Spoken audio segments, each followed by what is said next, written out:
Stand by to launch.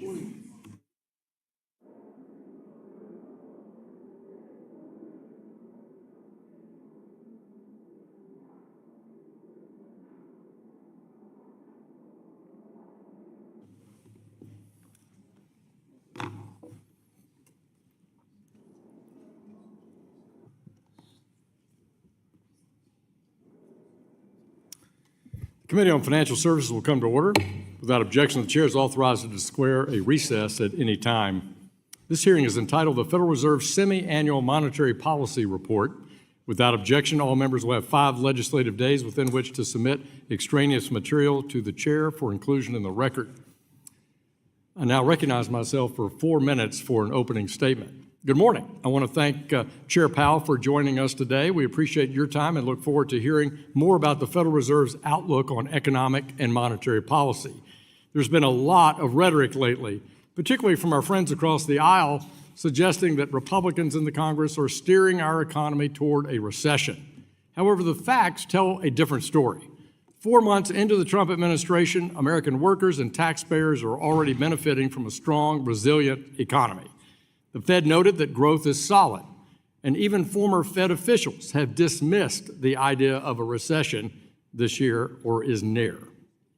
Compare that to the previous administration. Under President Biden, Americans endured the highest inflation rates in decades, driven by reckless spending and misguided policy decisions. Now, under the Trump administration, inflation has declined to levels lower than those seen before President Biden's flawed so-called American Rescue Plan, and real wages are finally meaningfully growing again. There's always some economic uncertainty when the United States engages in difficult negotiations necessary to secure more open markets for American goods and services. But that uncertainty is not without a strategy of balanced lower regulatory costs, pro-growth tax policy, and controls on federal spending, all combined with trade successes offer economic opportunity. One Fed official, Governor Waller, has outlined how a balanced approach combining potential tax rates with targeted tariffs could foster strong economic growth. Let me be clear on that point. We can fight to open markets, break down non-tariff barriers while achieving solid economic growth at the same time. That's President Trump's goal, just as it was for President Reagan in the 1980s. I also want to commend you, Mr. Chairman, the Federal Reserve, for taking positive steps to keep politics out of the Fed, including disbanding 4 internal climate-related committees and making the Fed leaner and more efficient by right-sizing your workforce across the system. These moves reflect a commitment to efficiency at the Federal Reserve. I'm also pleased that Governor Mickey Bowman has been confirmed as Vice Chair for Supervision at the board. Governor Bowman has been a tireless advocate for community banks, and this committee is eager to work with her on policies that enhance our banks' ability to provide greater access to capital and services for our families and businesses across our nation. I look forward to today's hearing, and I yield back the balance of my time. I'll now recognize Mr. Foster on behalf of the ranking member for 4 minutes for an opening statement. Thank you, and I will save everyone a little bit of time. Ranking Member Waters was unavoidably detained. I'll just say a little bit that the markets have kind of spoken on their confidence in the Trump economy. Probably the single simplest metric of that is that the U.S. dollar is down roughly 10%. Okay, this is not a small thing, and it has caused countries around the world to question the primacy of the U.S. dollar going forward. This is one of the worst market responses, I think, to the chaos that we're seeing, the tariffs that are very destructive to international trade, and just everything that the markets are seeing and trying to suffer through. I know I'm contacted all the time by businesses in my district, manufacturing businesses that can't even start thinking about investing with the level of chaos just from the tariff policy alone. Anyway, there's a long set of things we should be talking about, and I'm happy to save some people some time, and let's get to it. Yield back. Gentleman yields back. I recognize the Chairman of the Task Force on Monetary Policy, Treasury Market Resilience, and Economic Prosperity, Mr. Lucas, for 1 minute for an opening statement. Thank you, Mr. Chairman. Today's hearing will allow us to evaluate the state of the economy and review the FOMC's policy decisions. It's appropriate to regularly take a step back and assess the central bank's performance and its responsiveness to the economic conditions our constituents face back home. This hearing is particularly timely conversation as the Fed wraps up its 5-year framework review, including a thorough look at the consensus statement, communication strategy, and other guiding policies that will have a profound effect on the lives of every American. Many of these topics we'll discuss today we've taken a closer look at in the Monetary Policy, Treasury Market Resilience, and Economic Prosperity Task Force. I look forward to building on these conversations here. One issue that I think warrants special attention is the binding nature of the SLR and ESLR on the Treasury market intermediation. I'm glad to see the Fed is looking into this tomorrow, and I hope we'll see meaningful action soon. Chairman Powell, thank you for being here. It's critically important that Congress and the central bank have an open dialogue. Transparency, accountability, honest communications are pillars of our system's success. I look forward to your testimony on the state of the economy and the Fed's plans for the future. And I yield back, Mr. Chairman. Gentleman yields back. I recognize the ranking member of the Task Force on Monetary Policy, Treasury Market Resilience, and Economic Prosperity, Mr. Vargas, for 1 minute for an opening statement. Thank you very much, Mr. Chairman and Ranking Member, and thank you, Chairman Powell, both for your years of public service and for being here today. Since 1977, the Fed has been tasked by Congress with its dual mandate goals of achieving both maximum employment and stable prices. Unfortunately, this administration has made accomplishing these goals more difficult. In the Fed's most recent summary of economic projections, we see a forecast for slower growth, stickier inflation, and rising unemployment, all of which point to a potential stagflation scenario. Whether it's the president's indecision on trade policy, his hiring freezes impacting the collection of economic data, his ballooning of the deficit to cut taxes for the wealthy, or his name-calling, all of these actions make it tougher for the Fed to do its job. I look forward to your testimony today, Mr. Powell, Chairman Powell, and I yield back with that. Gentleman yields back. Today we do welcome the testimony of the Honorable Jerome Powell, Chair of the Board of Governors of the Federal Reserve System. Chairman Powell, we thank you for taking time to be with us. You'll be recognized for 5 minutes to give an oral presentation of your written testimony, and without objection, your written testimony will be made part of the record. You're now recognized for 5 minutes. Mike. Thank you, Chairman Hill, Ranking Member, and other members of the committee. It's great to be back here today. I appreciate the opportunity to present the Federal Reserve's semi-annual monetary policy report. The Federal Reserve remains squarely focused on achieving our dual mandate goals of maximum employment and stable prices for the benefit of the American people. Despite elevated uncertainty, the economy is in a solid position. The unemployment rate remains low, and the labor market is at or near maximum employment. Inflation has come down a great deal, but has been running somewhat above our 2% longer-run objective. We are attentive to the risks on both sides of our dual mandate. I will review the current economic situation before turning to monetary policy. Incoming data suggests that the economy remains solid. Following growth of 2.5% last year, GDP was reported to have edged down in the first quarter, reflecting swings in net exports that were driven by businesses bringing in imports ahead of potential tariffs. This unusual swing has complicated GDP measurement. Private domestic final purchases, or PDFP, which excludes net exports, inventory investment, and government spending, grew at a solid 2.5% rate. Within PDFP, growth of consumer spending moderated, while investment in equipment and intangibles rebounded from weakness in the fourth quarter. Surveys of households and businesses, however, report a decline in sentiment in recent months and elevated uncertainty about the economic outlook, largely reflecting trade policy concerns. It remains to be seen how these developments might affect future spending and investment. In the labor market, conditions have remained solid. Payroll job gains averaged a moderate 224,000 per month in the first 5 months of the year. The unemployment rate at 4.2% in May remains low and has stayed in a narrow range for the past year. Wage growth has continued to moderate while still outpacing inflation. Overall, a wide set of indicators suggests that the conditions in the labor market are broadly in balance and consistent with maximum employment. The labor market is not a source of significant inflationary pressures. The strong labor market conditions in recent years have helped narrow longstanding disparities in employment and earnings across demographic groups. Inflation has eased significantly from its highs in mid-2022, but remains somewhat elevated relative to our 2% longer-run goal.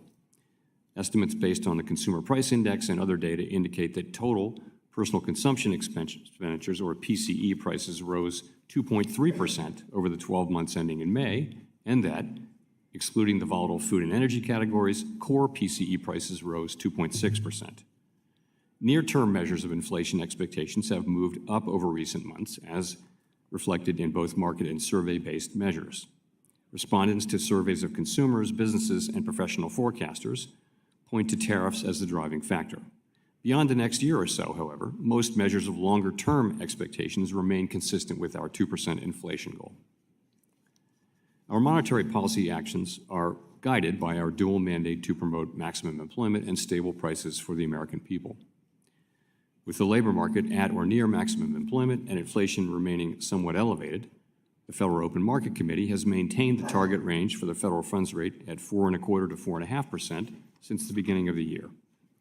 We've also continued to reduce our holdings of Treasury and agency mortgage-backed securities, and beginning in April, further slowed the pace of this decline to facilitate a smooth transition to ample reserve balances. We will continue to determine the appropriate stance of monetary policy based on the incoming data, the evolving outlook, and the balance of risks. Policy changes continue to evolve, and their effects on the economy remain uncertain. The effects of tariffs will depend, among other things, on their ultimate level. Expectations of that level, and thus of the related economic effects, reached a peak in April and have since declined. Even so, increases in tariffs this year are likely to push up prices and weigh on economic activity. The effects on inflation could be short-lived, reflecting a one-time shift in the price level. It's also possible that the inflationary effects could instead be more persistent. Avoiding that would depend on the size of the tariff effects, on how long it takes for them to pass through fully into prices, and ultimately on keeping longer-term inflation expectations well anchored. Our obligation is to keep longer-term inflation expectations well anchored and to prevent a one-time increase in the price level from becoming an ongoing inflation problem. As we act to meet that obligation, we will balance our maximum employment and price stability mandates, keeping in mind that without price stability, we cannot achieve the long periods of strong labor market conditions that benefit all Americans. For the time being, we are well positioned to wait to learn more about the likely course of the economy before considering any adjustments to our policy stance. To conclude, we understand that our actions affect communities, families, and businesses across the country. Everything we do is in service to our public mission. We at the Fed will do everything we can to achieve our maximum employment and price stability goals. Thank you. I look forward to your questions. Thank you, Mr. Chairman. We'll now turn to member questions. I recognize myself for 5 minutes for questions. Over the past few weeks, our Democratic colleagues have suggested the following: after the initial release of the GDP report, the president is driving the economy into a recession. Chairman Powell, the latest FOMC statement described economic activity to continue to expand at a solid pace, and you just reiterated that in your testimony this morning. In your view, is the term recession and the economy growing at a solid pace, are those synonymous with each other? I would say no. And you note that the labor market continues strong, the economy's at a standard pace, and you also referenced in your testimony that first quarter GDP initial react was also from front-end loading, as you noted, imports to try to avoid tariff impacts. Also, I looked at the Atlanta Fed GDP Now model, which forecasts GDP growth for the second quarter of this year at nearly 4%, with core GDP forecast at 2%. Does that Atlanta model suggest a recession to you? No, I would say it doesn't. So in looking at your remarks about tariffs today and then the ones that you made during March and April, I was looking back at a Fed study that noted that up until March, tariffs have already been partially passed through in consumer prices, leading to a contribution of merely 0.1 percentage point increase in core PCE prices. And a Harvard study last week showed that prices have only modestly adjusted since the announcement of tariffs. Finally, the longer-term inflation expectations remain consistent with the 2% goal. Governor Waller laid out a pathway that allows for rate cuts provided that average effective tariff rates remain close to 10%, or I assume he means 10% or lower. The labor market remains solid. Prices continue to disinflate. So given that data I've outlined, I'm sure data that you're very familiar with, for the economy to avoid persistent inflation, do you concur with Governor Waller that there is a pathway for good news as it relates to the regulatory policies, the tax policies that I've discussed in a world with lower tariff rates? So first, I wouldn't comment on any other FOMC members' comments one way or the other, but I will say this. I think many paths are possible here, and certainly the one you mentioned is a possible one. We could see inflation come in not as strong as we expect, and if that were the case, that would tend to suggest cutting sooner. We could see the labor market weakening, and that would also suggest cutting sooner. On the other hand, if we see inflation coming in higher, or if the labor market were to remain strong, then we would probably be moving later. So I think a range of possible paths are possible, and certainly the one you mentioned is one of them. In February of 2021, you told us in this committee that you would stay in your lane and not comment on President Biden's proposal for the American Rescue Plan or sharply increasing federal spending. And you said it was an issue, but that you would stay in your lane and not comment on it. But here in this year, you have commented on this idea of tariffs being set by the executive branch. So are tariffs in your lane, but a huge fiscal spending by the Biden administration not in your lane? Explain to the committee why you chose to be silent in February of 21, but outspoken this spring. Sure. So we haven't commented, and it would be inappropriate for us to comment on the policy of tariffs. We don't have a view. It's not our job, and we just wouldn't do that. And just as we wouldn't comment on the reconciliation package that you're working on right now. We're not commenting on tariffs. What our job is inflation, keeping inflation under control, and also keeping maximum employment. And when policies have what appear to be short and medium-term implications, meaningful implications for that, then they kind of, not the policies themselves, but the inflation becomes our job. Yeah. My views on price stability. I think it's a first among equals in your dual mandate. I've argued for that. I've introduced legislation to make the dual mandate the sole mandate, and we've talked about that before. But I was very curious about your thoughts on former president of the Cleveland Bank, Loretta Mester's quote that I read from last fall. She says, "I think that maximum employment is the maximum level of employment consistent with price stability." In other words, she elegantly ties that together, that price stability is what you can have more control over rather than all these other factors that enter the employment picture like legislative and executive branch. What's your thought about her quote? I personally think that's a very reasonable way to think about it. Thank you very much. I yield back. The gentleman from New York is recognized for 5 minutes. Thank you, Mr. Chairman. Good morning, Mr. Chair, Chair Powell, and thank you for being here. Last week, the FOMC decided to maintain the target range for the federal funds rate at 4.25% to 4.5%. While I was not surprised by the decision to hold rates steady, I was surprised by the committee's revised forecast since March, which represented a decrease of 0.3 percentage points for GDP, a similar increase for core PCE, and an uptick in the unemployment rate to 4.5%. Can you explain the incoming data that the committee has seen since March that caused it to make these adjustments? Sure. So first of all, these are individual. This is not a committee forecast. These are just individuals submitting their own personal, forecasts, and we don't bless those as a committee. But I think people are looking at the incoming data and having a range of different judgments. If you look at the range, if you look at the central tendency, you'll see that it covers quite a wide range. Those are the medians that you're talking about. I think so. Inflation is projected to have moved up because of what we've seen, particularly from tariffs. And I think if you look at other outside forecasters, you'll see very much the same thing. And what data are you looking for? Well, we look at the incoming data on we look at our own forecast and we ask ourselves what's likely to happen. You know, monetary policy has to be forward-looking. A forecast is a prediction of what's going to happen in the future. Thank you. In its statement, the committee announced that it will continue to monitor the implications of incoming data and adjust the stand of monetary policy as appropriate. Some analysts predict 2 rate cuts by the end of the year are still on the table. Is this a fair and accurate assumption? And what incoming data will the committee need to see to consider these cuts?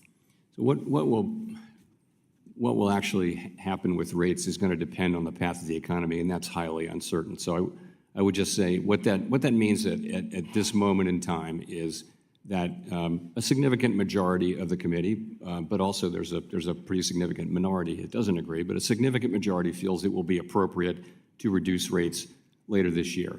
And what that means is that each of those persons who wrote down a cut in rates later this year, they think that there's some state of the world where inflation doesn't prove to be as high, or the labor market weakens, or some combination of those two things, that it will turn out to be more likely than not appropriate to reduce policy rates, subject to great uncertainty. I mean, we will, you know, the story has been evolving, and our thinking has been adapting, and that will continue. Thank you. Chair Powell, although a ceasefire has been tentatively reached in the Middle East, the situation still has the potential to open global and energy markets, especially if the ceasefire is broken, while at this point Iran is seen as unlikely to close the Strait of Hormuz. That decision could change. How is the Fed assessing the current situation and incorporating those assessments as it considers future adjustment to economic projections and its stand on monetary policy? So I think it's too early to know what any economic implications might be, and I would not want to speculate. Like everyone else, we are, of course, watching the situation. Thank you. And Chair Powell, after reviewing the economic data following the meeting last week, it seems to me that the committee is indicating that we could be headed for a situation where inflation accelerates while unemployment rises and growth become more sluggish. In this scenario, this will put the Fed's dual mandate of maximum employment and price stability in tension with one another. In this scenario, how does the Fed balance these priorities in order to achieve both mandates? So let me say that we're not facing that right now, and that isn't really our forecast that we will face such an issue in a serious way. But if that does happen, then what we do is we look at the 2 goals and we see which one of them is farther from its goal. 2 variables, you know, is maximum employment or price stability farther from its goal, and we prefer the one that's farther than its goal. And then we also ask ourselves, how quickly will they return to goal? It's a very difficult situation for any central bank, and, you know, I would say again, we're not in that situation right now. Thank you, Mr. Chairman. Yield back. The gentleman's time has expired. The Vice Chairman of the full committee, Mr. Heising of Michigan, is recognized for 5 minutes. Thank you, Chair Hill and Chair Powell. Good to see you again. I got a lot to cover, so we're going to try and keep this concise. But following up a bit on what Chair Hill had been talking about, you had said in January 29, 2025, quote, "We don't know what will happen with tariffs, with immigration, with fiscal policy, and with regulatory policy." I would add energy into that, by the way. "We need to let those policies be articulated before we can even begin to make a plausible assessment of what their implications for the economy will be. This is no different than any set of policy changes at the beginning of the administration." However, December 18 of 2024 at the FOMC press conference, you noted, and I'm paraphrasing, that some Federal Reserve officials began to incorporate preliminary conditional estimates of how fiscal policies might impact the economy into their forecasts. This seems inconsistent, and I sidebarred with the chair to say, okay, did I hear this correctly, his question and sort of your answer? What I heard is that there was a belief that the IRA would not be inflationary, but that tariffs could be. Therefore, suddenly you and others were commenting on tariffs. And for the institution, I know you try to be consensus driven. Why are there FOMC participants making fiscal policy assumptions into their forecasting when you yourself said that fiscal policies need to be articulated before the FOMC can make a plausible assessment into their implications, what those will be? And I think if there's different participants having different assumptions, that would render the SEP, Summary of Economic Projections, biased, meaningless, useless, less impactful, and when you're not comparing apples to apples. So wouldn't it make more sense for all the forecasters to make the same fiscal policy assumptions at the same time? Or if not, shouldn't each participant disclose what assumptions that they're using and building into that? So here's the question. So that's a great question. That really, when the Summary of Economic Projections was originally designed and put into effect in this way, the way it works is that individuals are free to make whatever assumptions they want, and they do disclose them. They disclose them in their speeches and things like that. So there will be situations where some people incorporate something and others don't, and we try to be transparent about that. But that's kind of the way it works. When I say we don't take it into account, I'm really talking about policy and the committee as a whole, where we won't take things into account until we know. And you believe that the participants disclose their assumptions when they're doing their forecasts?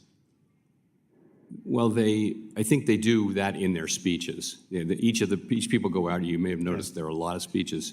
Well, I guess the opaqueness of the Fed has been something over the arc of my 15 years on this committee has been one that has been debated greatly, including auditing the Fed and a number of other things that have gone on. I've got here a brief moment. I do feel like I need to touch on interest rates. Not to be a shock, you asked how the family business was doing back in Michigan. Families involved in sand and gravel and aggregates and construction and things like that. It's been strong. We need more labor. We need a few other things on that, what's happening. But I think there's no recession. That's been established. There's no hyperinflation, or certainly not as what some had been projecting. Yet there seems to be higher than expected, or certainly desired interest rates for many of us. And I'm curious how high interest rates, they hurt Americans who are paying car loans, credit cards, mortgages. You had FHFA Director Pulte asking for lower interest rates, which would obviously impact home buyers as well. So what is it that's keeping, in your mind, the Fed from what many of us believe is the right thing to do, which is to lower some interest rates, and by the way, match what the Bank of Canada, Bank of England, the European Central Bank, the Swiss Central Bank, a number of emerging central banks, by the way, that's your own assessment on page 33, as where you're laying that out. Why aren't we doing what the rest of the world is doing? Is it because we're at full employment? Is it because of those tariffs concerns that you said weren't part of the analysis? Was it energy, groceries, durable goods? Why? So you're right that if you just look in the rearview mirror and look at the existing data that we've seen, you can make a good argument that would call for us to be at a neutral level, which would be, a couple of cuts or maybe more kind of thing. The reason we're not is the forecast by all professional forecasters that I know of on the outside and the Fed do expect a meaningful increase in inflation over the course of this year. When I said we weren't going to talk about tariffs and inflation, that was to say until we see what the policies are. And so now we know a lot more. It's 6 months since I said that. So anyway, I'd be happy to continue this with you. Thank you. Gentleman's time has expired. Gentleman from Michigan, Ms. Tlaib is recognized for 5 minutes. Thank you so much, Mr. Chairman. Chair Powell, last month there was research published in the Journal of Urban Health that found that more than half of Black women of reproductive age, that's the term they use, in the counties that I represent, that had experienced some sort of eviction during their lifetime. So that's like 50% of Black women in the two largest counties, Wayne County and Oakland County in Michigan. And these numbers are horrific. As you know, were you aware of that? No, I was not. And evictions are often very traumatic experience, but also it creates a cycle of poverty, but also this instability for many families. but especially when it comes to a lot of our Black neighbors, the access to equity, the access to housing has diminished even more. In Michigan, we lost more Black home ownership than any other state in the country during the last recession. So we know the housing crisis, I believe, is structural, and some may say it's a policy choice. While there are many factors at play, and you know this, Chairman, high mortgage rates, the finance rates, and so forth, that drag the supply of new housing. But last month, new housing hit a 5-year low. Are you familiar with that? I'm not sure exactly what statistic you are referring to. Okay, I don't know. There was all this articles about the housing market and the impact of tariffs and so forth, and they said, again, it hit a 5-year low. And again, I'm getting this from a source. But this sets the market up for higher inflation and more burdensome housing costs to years to come.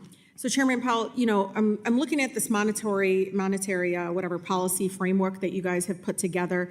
Do you think that the way it's structured, and again, I'm trying to understand how you're looking at this in the housing crisis, do you believe it's eroding new rental supply under construction right now, leading to high inflation in future years?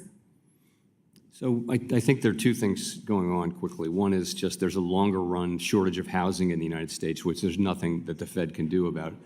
That's not something we can affect. Well, there's also, if I may say, in the short run, rates are high, and that's going to weigh on housing activity. But the best thing we can do for the housing market, the absolute best thing, is to restore price stability so that rates come down and so that rates can be at a level that people can afford. But don't you think that the restrictive monetary policy the framework you all put together undermines long-term price stability right now by reducing the supply? No, I mean, I think But you're reducing restores supply. price stability. The point of higher rates is to, and So you don't it think does the affect, higher rates is impacting future supply of housing? So I think what that does is, I think interest-sensitive sectors like housing are very much directly affected when we cut rates or when we raise rates. That's right. But that's part of the mechanism for restoring general price stability. So keeping the high interest rates does not impact future supply of housing? It does not, you know, over the long, I need to go back to talk to over the long women run, that the the study. Fed will not be, our policy will not be a driver of longer run housing supply in the United States. Okay, let me ask you, what is the difference? And I'm honestly confused. I want to learn here, and I'm sure people listening to this want to learn. What is the difference between demand-driven rent inflation and supply-driven rent inflation? Like, you guys use these terminology. What is that? How do I communicate that to the public? What is the difference between supply-driven versus demand-driven rent? You know, those are not terms that we use particularly often. What's but supply-driven formula? that would mean, you know, that there's not enough supply to meet demand. But at the same time, it also means there's more demand than there is supply. So are you guys ignoring that? No, but as I said again, our policies will not affect in the long run. No, I'm being either serious, demand 'cause I or see somebody supply behind you in kind of housing. I'm being serious, y'all.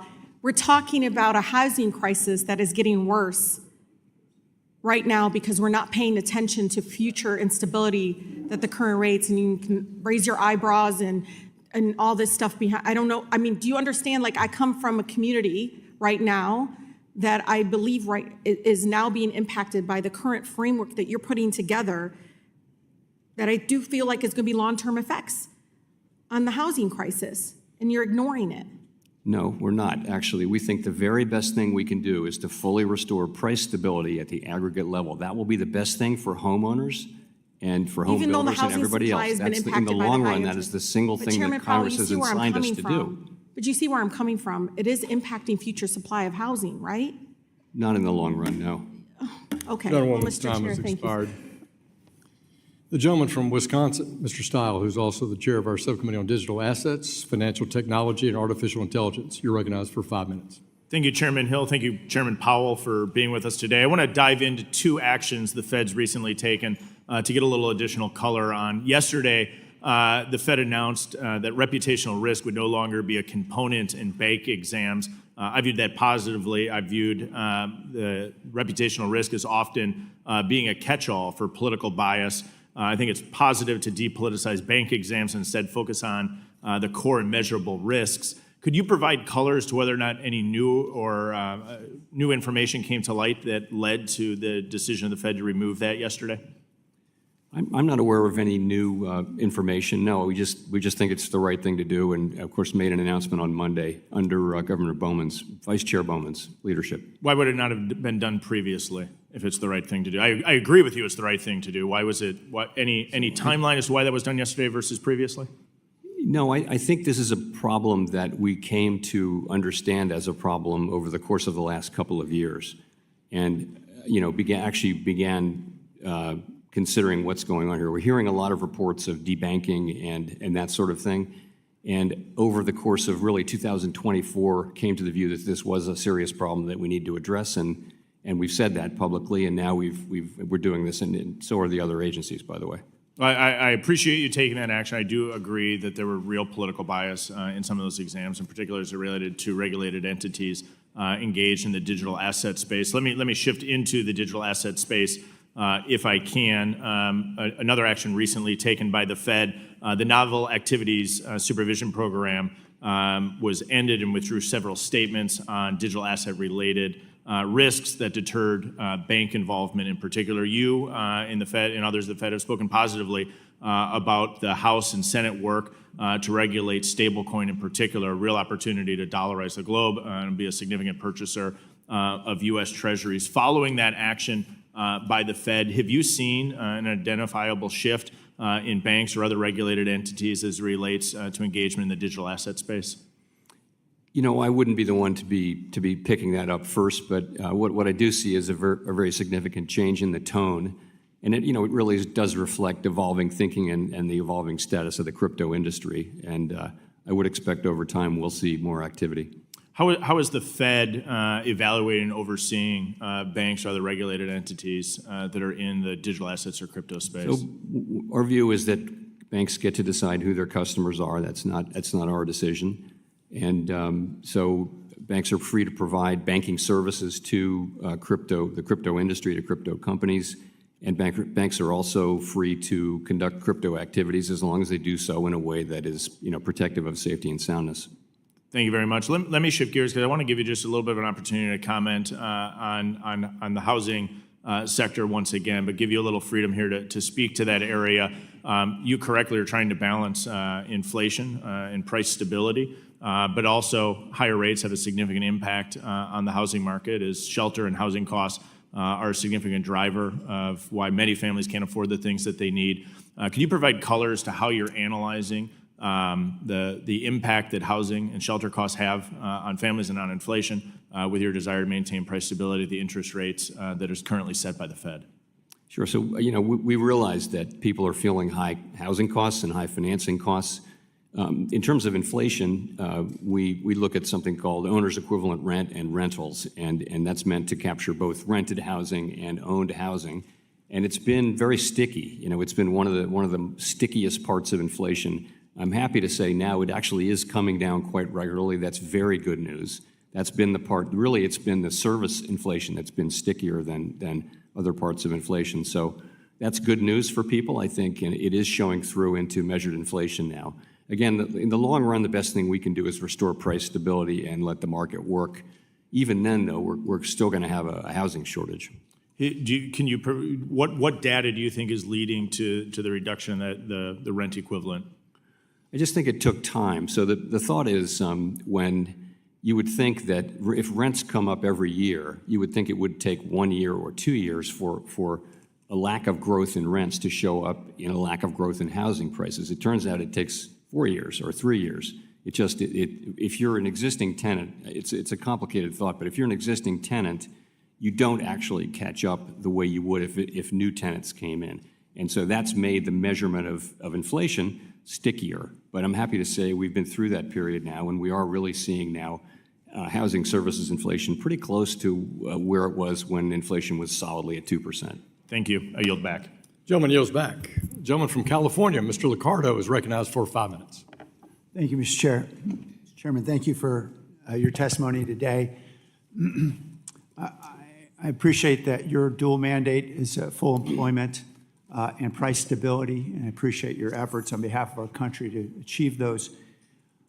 My understanding is that critical data is collected by the Bureau of Labor Statistics to help formulate the indicators that you rely on, that we rely on to understand unemployment rates, CPI, and other inflation indicators.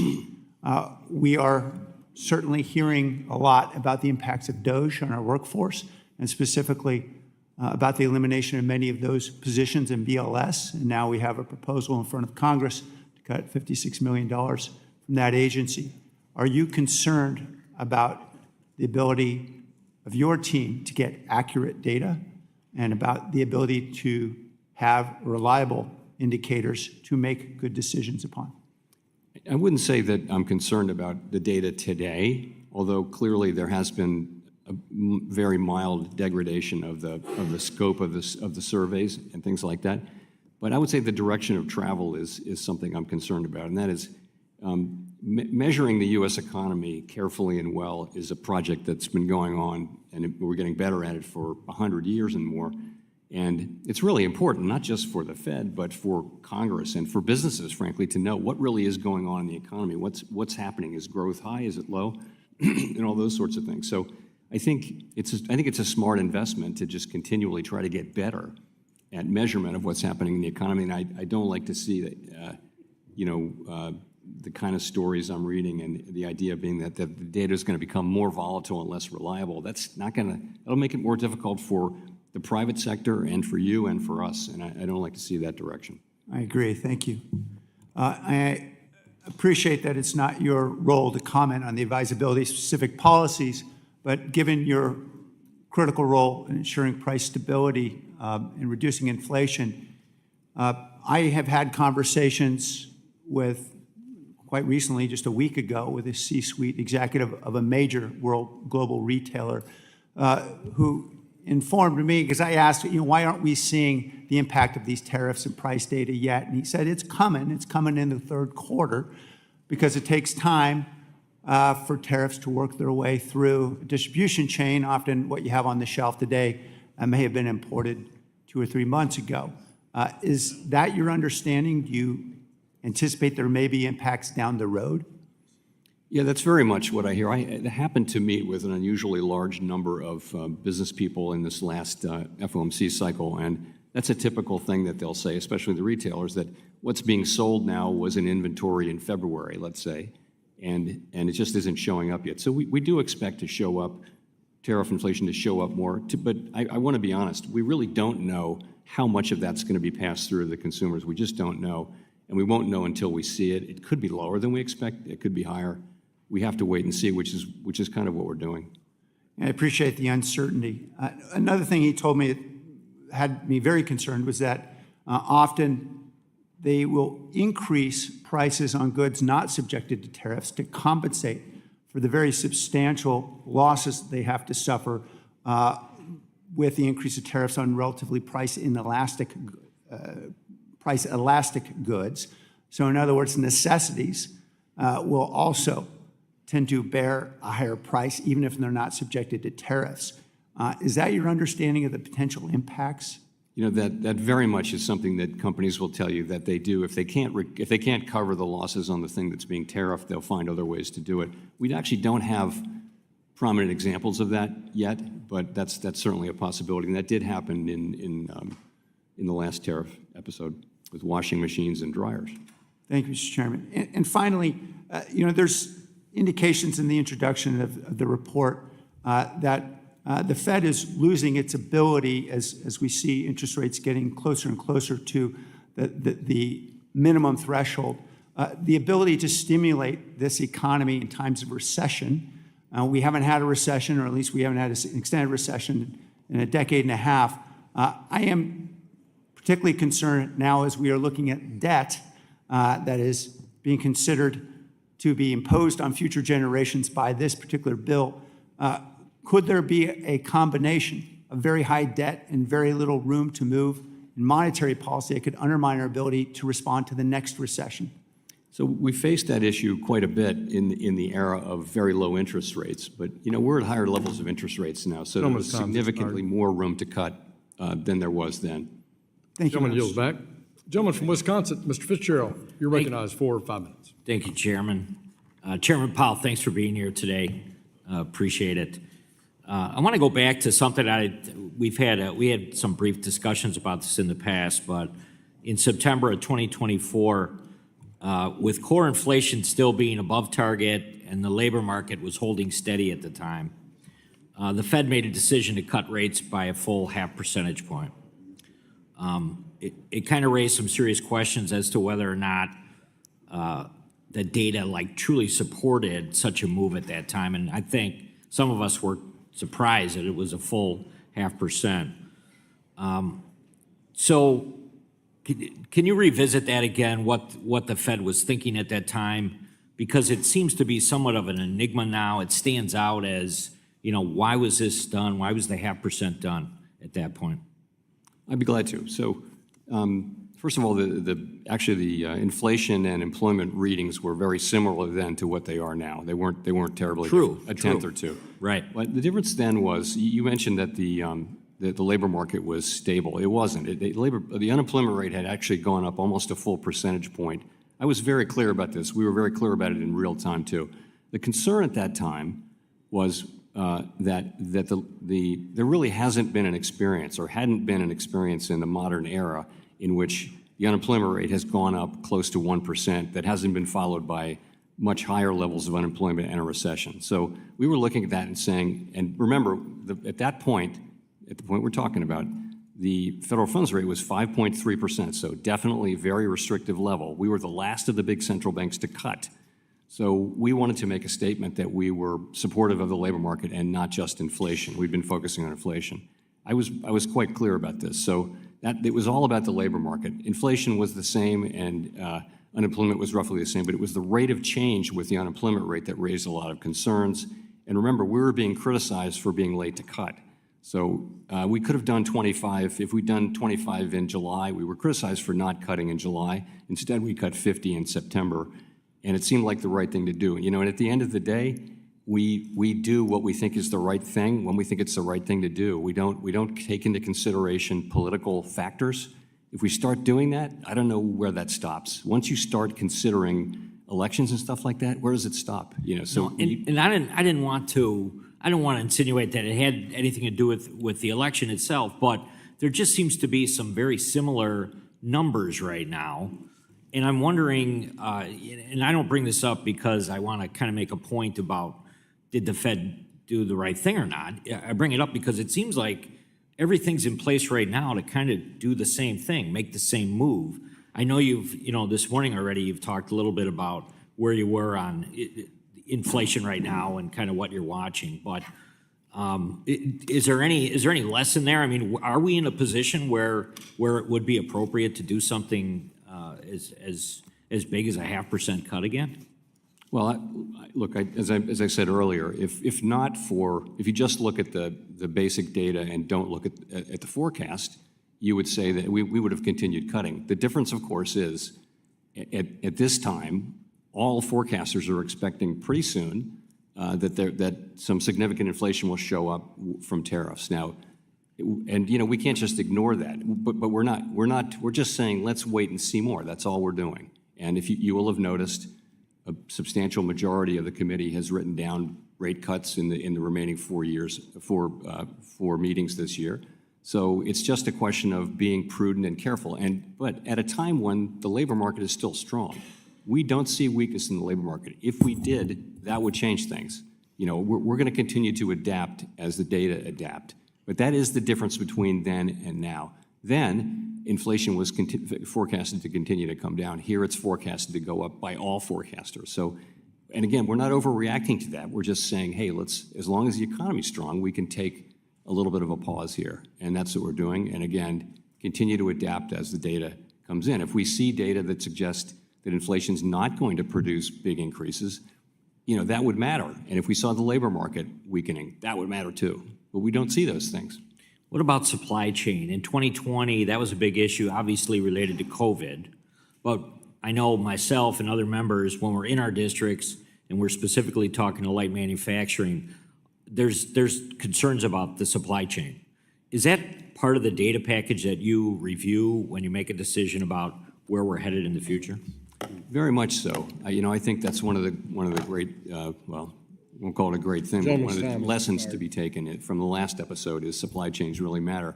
We're watching that carefully. It's too soon to say really on that. We're not seeing it yet, but we could. Gentleman's time has expired. Thank you, Chairman. Yield back. Thank you, Mr. Fitzgerald. The gentleman from New Jersey, Mr. Gottheimer, you're recognized for 5 minutes. Thank you, Mr. Chairman. Chairman Powell, as a member of the Intelligence Committee, I'm deeply concerned about the threat of Iranian cyber attacks on our financial system as retaliation for our strikes on their nuclear facilities. In its cybersecurity report last year, the Fed acknowledged that critical infrastructure, including financial services, is at risk with rising geopolitical tensions. Iran has a history of targeting American infrastructure companies and financial institutions and banks, which could obviously threaten and cause economic damage. What actions is the Fed taking now to monitor and defend against Iranian or proxy cyber threats targeting our country's financial institutions? So we're in touch with the other regulators and the parts of the government that work on cyber, as you know, and we're in touch with the banks to say, for people to be on the alert for things like that to happen, and also we're on the alert because we're a target as well. So you're right to raise it. It's a big issue, and Do you feel like you have the resources right now to be prepared for that? Yes, I mean I think we do. We spend a lot, and the government generally spends a lot on these things, and but you can never ever be comfortable in this area because the bad guys are always getting better. So we need to get better. Thank you, Chairman. Switching gears, the president and members of his administration have recently called you out, various name calling for certain decisions you've made. I know that some people worry that the president's bullying will impact your decision making. I know you work together, and I know that and respect, obviously, your independence greatly. Anything you want to add and give you a chance to reiterate your independence to the American people? Yeah, I would just say we're focused on one thing, and that is we want to deliver a good economy for the benefit of the American people. That's it. And anything else is kind of a distraction. I don't mean to refer to any particular thing, but we stay focused on that task all the time. We always do what we think is the right thing to do. And, we live with the consequences. And I don't know how else to do the job. Right, so the name calling and the Mr. Too Late and all that stuff, the American people shouldn't worry about that. You're focused on being independent. That's what I care about. I care about doing the job for the American people. The things we do matter a lot for people's lives, and that really concentrates the mind. You want to just stay focused on that task. As long as you're sitting in these chairs that we occupy, focus on that task, do what you think is the right thing, and take the consequences. Thank you, Mr. Chairman. You've previously stated that you view stablecoins as a form of money. Payment stablecoins are already being used for both retail and wholesale payments, as well as for settlement. Recently, this committee passed the Stablecoin Act and the Senate passed the Genius Act, both aiming to establish clear regulatory frameworks for fully reserved dollar-backed payment stablecoins. Given their design to maintain a stable value and be redeemable for U.S. dollars, should the SEC or other regulators explore treating these stablecoins as cash equivalents for accounting or financial reporting purposes? So let me say, I think it's a great thing that bills are moving. We need a stablecoin framework on that particular issue. I don't have a view for you. I can come back to you on that. I'd be grateful. Thank you. High rates have also caused, as we've discussed, the cost of paying off our nation's debt to skyrocket. The CBO estimates that interest payments will cost the U.S. $1 trillion in fiscal year 2026 and continue to rise to almost $1.8 trillion by FY 2035. How do you see us continuing to be able to afford to pay off our debt at this rate? And as the U.S. continues to borrow, how does that impact your decision to keep or cut rates? Obviously, foreign countries like Japan, who are significant buyers of our bonds, have started decreasing their purchases significantly. Other internal pressures worldwide are having that impact. Are you worried about this global issue? Fiscal policy and it really is not our job, and it's not something we take into consideration in making monetary policy. That's really elected people's jobs. And I would add that, for some time now, the U.S. federal fiscal policy has been on an unsustainable path, and, I'll limit myself to that. Last question. Last week, you chose to keep rates steady, and families in our state, as you'll hear from a lot of people today, are really struggling with the higher cost of borrowing and putting off bigger purchases on things like cars and homes. As a result, their wallets being crushed by these price hikes and obviously the president's tariffs. What do you have to say to Jersey families who are struggling with higher costs and how you look at how they should forecast themselves for their own families? We're committed to returning inflation sustainably to 2% and keeping it there in the long run. And what we're doing now is we had cut rates by 100 basis points, so they've come down quite a bit. And when the time is right, I expect that will continue, and that will depend on economic factors, in the coming months for starters.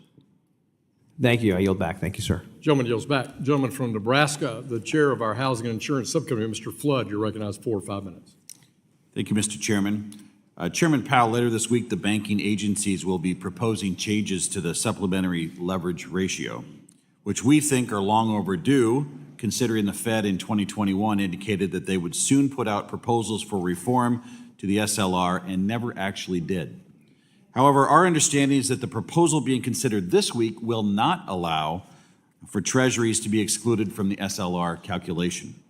Secretary Bessent earlier this year had argued that such a change could serve as a boost for banks and their ability to intermediate in the treasury market and could potentially pull treasury yields down 30 to 70 basis points. Chairman Powell, do you agree with the Treasury Secretary's comments on the potential positive impact of SLR reform on the Treasury market? And what is the rationale for not excluding treasuries from the SLR calculation in the proposed rule? So I agree that when the leverage ratio is binding, it discourages banks from undertaking low-margin, fairly safe activities such as mediation in the Treasury markets. So this should encourage more mediation. I don't have a numerical estimate of how much that would matter, but I do think it would matter. I think it was important. I've supported leverage ratio reform for a very long time, since before 2021. Chairman, in terms of the structure of the thing, I think we're seeking comment on a particular proposal that doesn't involve exclusion, but we're also asking a question about exclusion. Mr. Chairman, considering the Fed temporarily excluded treasuries from the SLR calculation during the COVID pandemic, were you aware of any safety and soundness or financial stability problems that arose as a result of that decision? And if not, why was that relief terminated in 2021? So that was an emergency measure. From the beginning and end, it was an emergency measure. I think, my long-held view is that we should have a permanent measure, and now we're going to. And we have an open board meeting on Wednesday afternoon, and after I finish my hearing on the Senate side, and I'm very much looking forward to putting this proposal out for comment. Thank you. In March, the Federal Reserve, together with the FDIC and the OCC, announced that they intend to issue a notice of proposed rulemaking to repeal the 2023 Community Reinvestment Act and replace it with the legacy CRA framework. Nearly 3 months have passed since this announcement. What is the status of this project? Well, we're going to do what we said we were going to do. It's just a question of execution, and I think you'll see that coming. This would be so Vice Chair Bowman has the job of sequencing these things, and that one's certainly coming. Do you intend to issue a proposal that will be a clean rescission and replacement of that rulemaking, or are you considering amendments to the legacy rule? I honestly don't know. We'll come back to you on that. Okay, so we should know more later this week? We might, yeah. Okay. Finally, I'd like to build off of what Congressman Stile asked previously on the Supervision of Novel Activities program. Do you feel any changes could be made to it to encourage innovation, and do you anticipate any such changes to the program?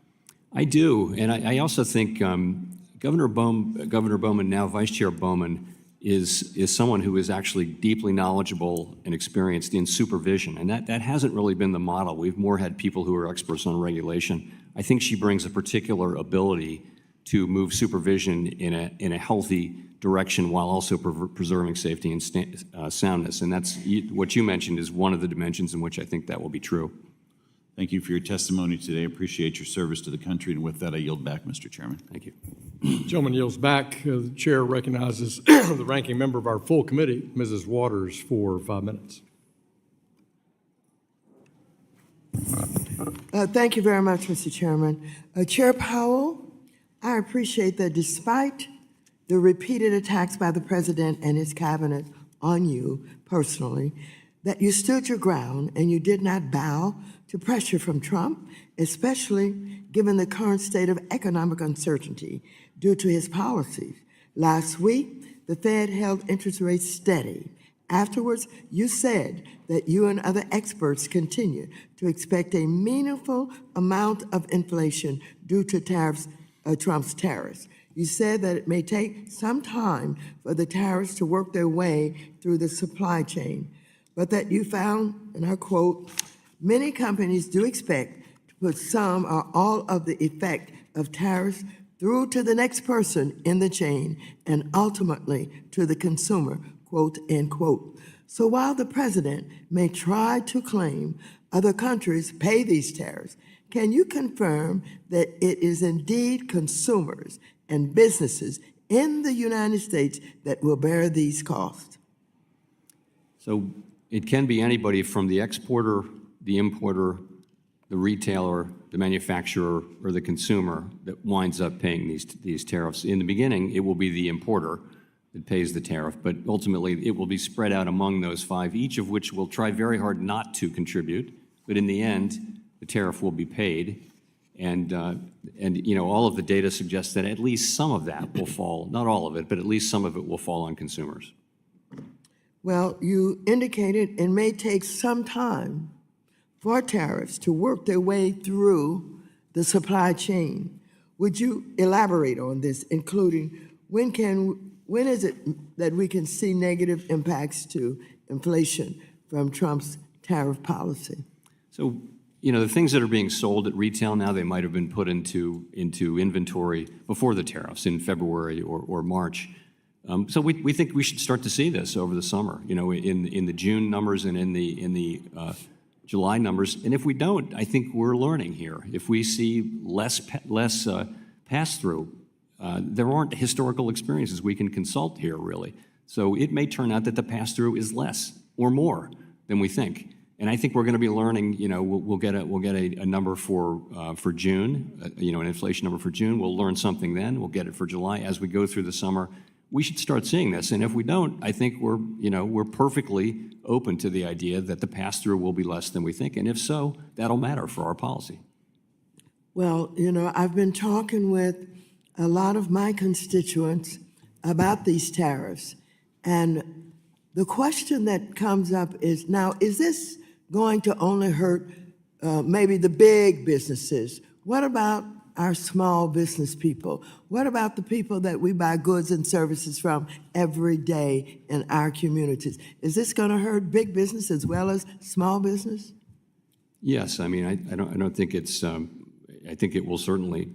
If you're a smaller company that maybe imports a single product, that's a common business model these days. Then you may if your product is tariffed, you may be the one that's affected significantly. Whereas bigger companies have more resources and a more diverse product line. Why do you think you can resist the president basically telling you what to do? What gives you that authority? I don't think about it that way at all. I think I have a job that I'm sworn to do, and all I think of is how much people rely on us to get it right. You know, it really matters that we get it right, and that concentrates one's mind, and so that's what we think about at the Fed. We think about what's the right thing. You know, I have, all I want to do in what's left of my time at the Fed is have the economy be strong and have inflation be under control, have a solid labor market. I want to turn it over to my successor in that condition. Of course, that's what keeps me up at night, is to do that. And that's what I think about. That's the only thing I think about. So how are you protected? By law, by Constitution? Where does your authority come from? I think, you know, I've covered all that. I do think we're fully protected, and again, I don't think about that anymore. What I think about is let's just do our jobs, and that's what we do. You know, we don't talk about those issues at all, and all we do is do our jobs as best we can. And you know, it's not an easy job, but it's one we've willingly taken on, and very important that we remain focused just on the job and not on other things. Thank you very much. I yield back. The gentlewoman yields back. The chair recognizes the gentleman from New York, our vice chair for communications, Mr. Lawler. You're recognized for 5 minutes. Thank you, Mr. Chairman. Chairman Powell, as recently as yesterday, Fed Governor Bowman indicated that if inflation pressures remain contained, the Fed should consider lowering rates, and said she is open to a rate cut in July. Governor Waller said very much the same. Do you believe that we are in a position where we may be able to cut rates in July? So I would say this. I think if it turns out that inflation pressures do remain contained, then we will get to a place where we cut rates sooner rather than later. But I wouldn't want to point to a particular meeting. I don't think we need to be in any rush because the economy is still strong. The labor market is strong. If we were to see the labor market, meaningfully weaken in a way that was concerning, that would matter for that decision. But if we see inflation, continuing not to move up, we hadn't expected inflation to move up much. We do expect it to move in the summer, and if we see it not happening, we'll learn from that. The September 2018 Teal book suggested that the Fed, seeing through tariffs' inflationary effects, is an appropriate response so long as inflation expectations are firmly anchored and that the pass-through costs are relatively short-lived. Would you agree that this assessment from the Teal book still applies to today? I would. Those are the exact factors that we cite when we talk about this situation, plus the size of the tariffs. Right. So let's assess the current economic situation. The Monetary Policy Report states that longer-run inflation expectations, quote, continue to be broadly consistent with 2% inflation, unquote. And a Harvard study argued that despite the relatively quick price responses to tariff announcements, the overall magnitude of these changes remains modest. So if these conditions hold, is it not unreasonable to think that underlying inflation trends should continue its path towards 2%? That's certainly a very defensible position. I think what others on the committee think, and what I think, is that this is a question we need to be careful with because it's different than it was in 2018. The difference is that we haven't had 2% inflation. In 2018, we hadn't had an inflation as high as 2% for a decade anymore. Right. This is a different situation. We haven't fully restored price stability, and another shock. We have to be careful. If there's a meaningfully large and sustained inflation shock, we have to be careful about that. And so, I think we're just trying to be careful and cautious, and we really think that's the best thing we can do for the people that we serve. If that happens, we need to be there for it. And so, we're in a difficult situation in deciding exactly when to move. But again, if we continue to see inflation come in, and not prove up at the higher levels than we expect, then that would matter for our decision making. Chairman Powell, economist John Taylor once noted that the Federal Reserve should deviate from its own Taylor rule in the event of an oil shock, similar to the tariff scenario. A one-time price increase from an oil shock should not be accompanied with an increase in interest rates. Do you agree with that assessment? I generally do, yes. Previously, you said that if you wait for inflation to get back down to 2% to cut rates, you are already too late. You also said in November 2024 that inflation was on a sustainable path to 2%. Given that the FOMC believes that interest rates now are moderately restrictive and that an oil or tariff shock may not impact underlying inflation in a significant or meaningful way, because as the Monetary Policy Report established, inflation expectations are firmly anchored, what is the reason not to cut rates? Well, it's uncertainty about the size and potential persistence of the potential but highly uncertain inflation from tariffs. By the way, we have 5 Taylor rules in the Monetary Policy Report. 4 of them say that the policy rate is in the right range, and the other one calls for a hike. Right. Just for the record. Well, back in the beginning of the Biden administration, okay, when we talk about inflation, they increased federal spending by $2.5 trillion each year.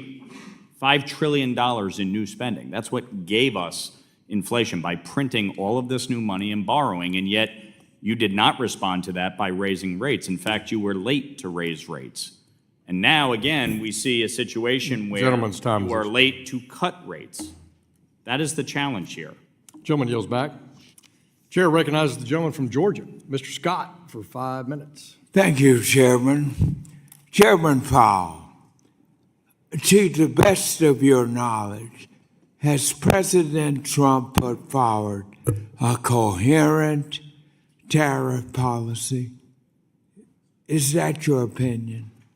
That is not a judgment for me to make or to discuss. Well, what do you think? Sir, it would be inappropriate for me. you're I don't running comment our on the president's economy. words or the president's Does the policies. president, in your opinion, does he have a coherent tariff policy? You ought to have an opinion on that. You run our economy. This is your bailiwick. Do you think he's got a good policy? Answer me. I would never comment on the president of the United States in that way. All right. What do you think our policy should be?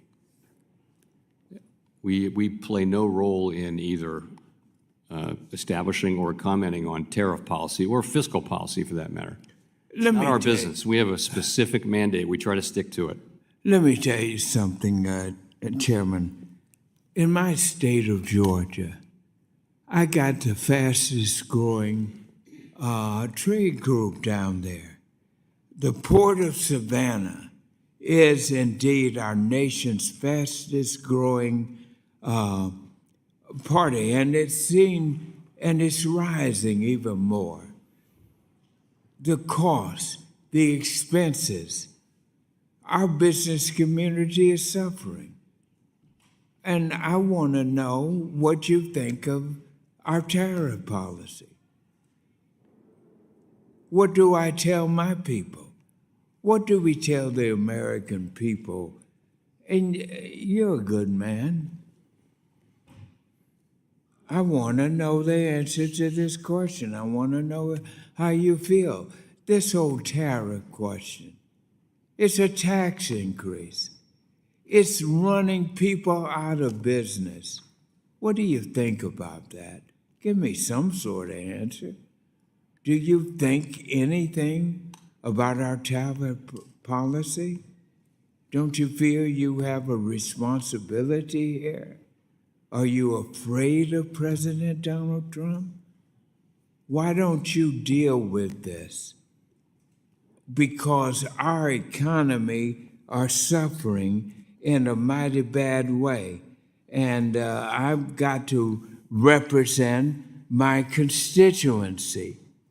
And they are, let's take Georgia's agricultural sector, mostly pecans and poultry and cotton exports. They've been hit hard by retaliatory tariffs from key trading partners like China. Why are you running away from the tariff fight? Give us some understanding of that.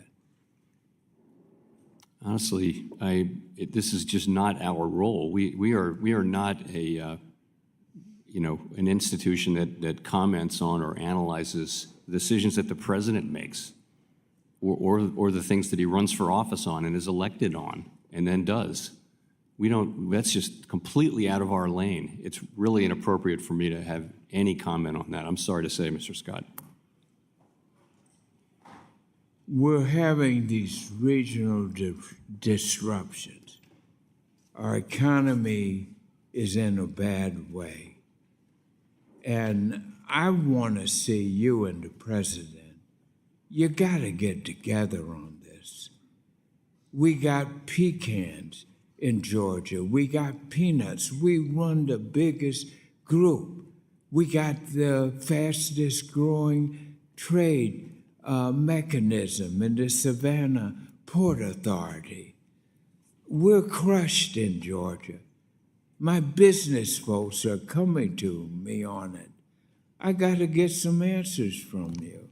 What do I tell them that the Fed chairman feels about their experience in this tariff? I think we need to get you and the president together Gentleman's time has expired. Appreciate the gentleman from Georgia. The gentlewoman from Florida, Ms. Salazar, is recognized for 5 minutes. Hi, thank you very much for being here. Appreciate your time, and my name is Maria Salazar. I represent the city of Miami, which is one of the cities most composed of Hispanic Americans and people that adore living the American dream. So putting that into context, I wanted to ask you a few questions about the labor force. We agree with what the President Trump is doing, or what the administration is doing in deporting illegals, criminal illegals. We do not want Agua. We don't really want people who have committed any type of crime, even more if they are illegals. And but we do know that unfortunately what's happening right now, after 6 months of being Mr. President being in office, that we're losing thousands and thousands of workers, what the ICE leadership has called collateral damage. And most of those people are working in 3 main sectors: construction, hospitality, and agricultural. Even the president said the other day in a tweet that he understands that those hands are needed. We're talking about 15% of the economy: construction, hospitality, and agricultural. So my question to you is, what is the growth effect on the economy if this type of removal of hands being removed from those 3 main top sectors?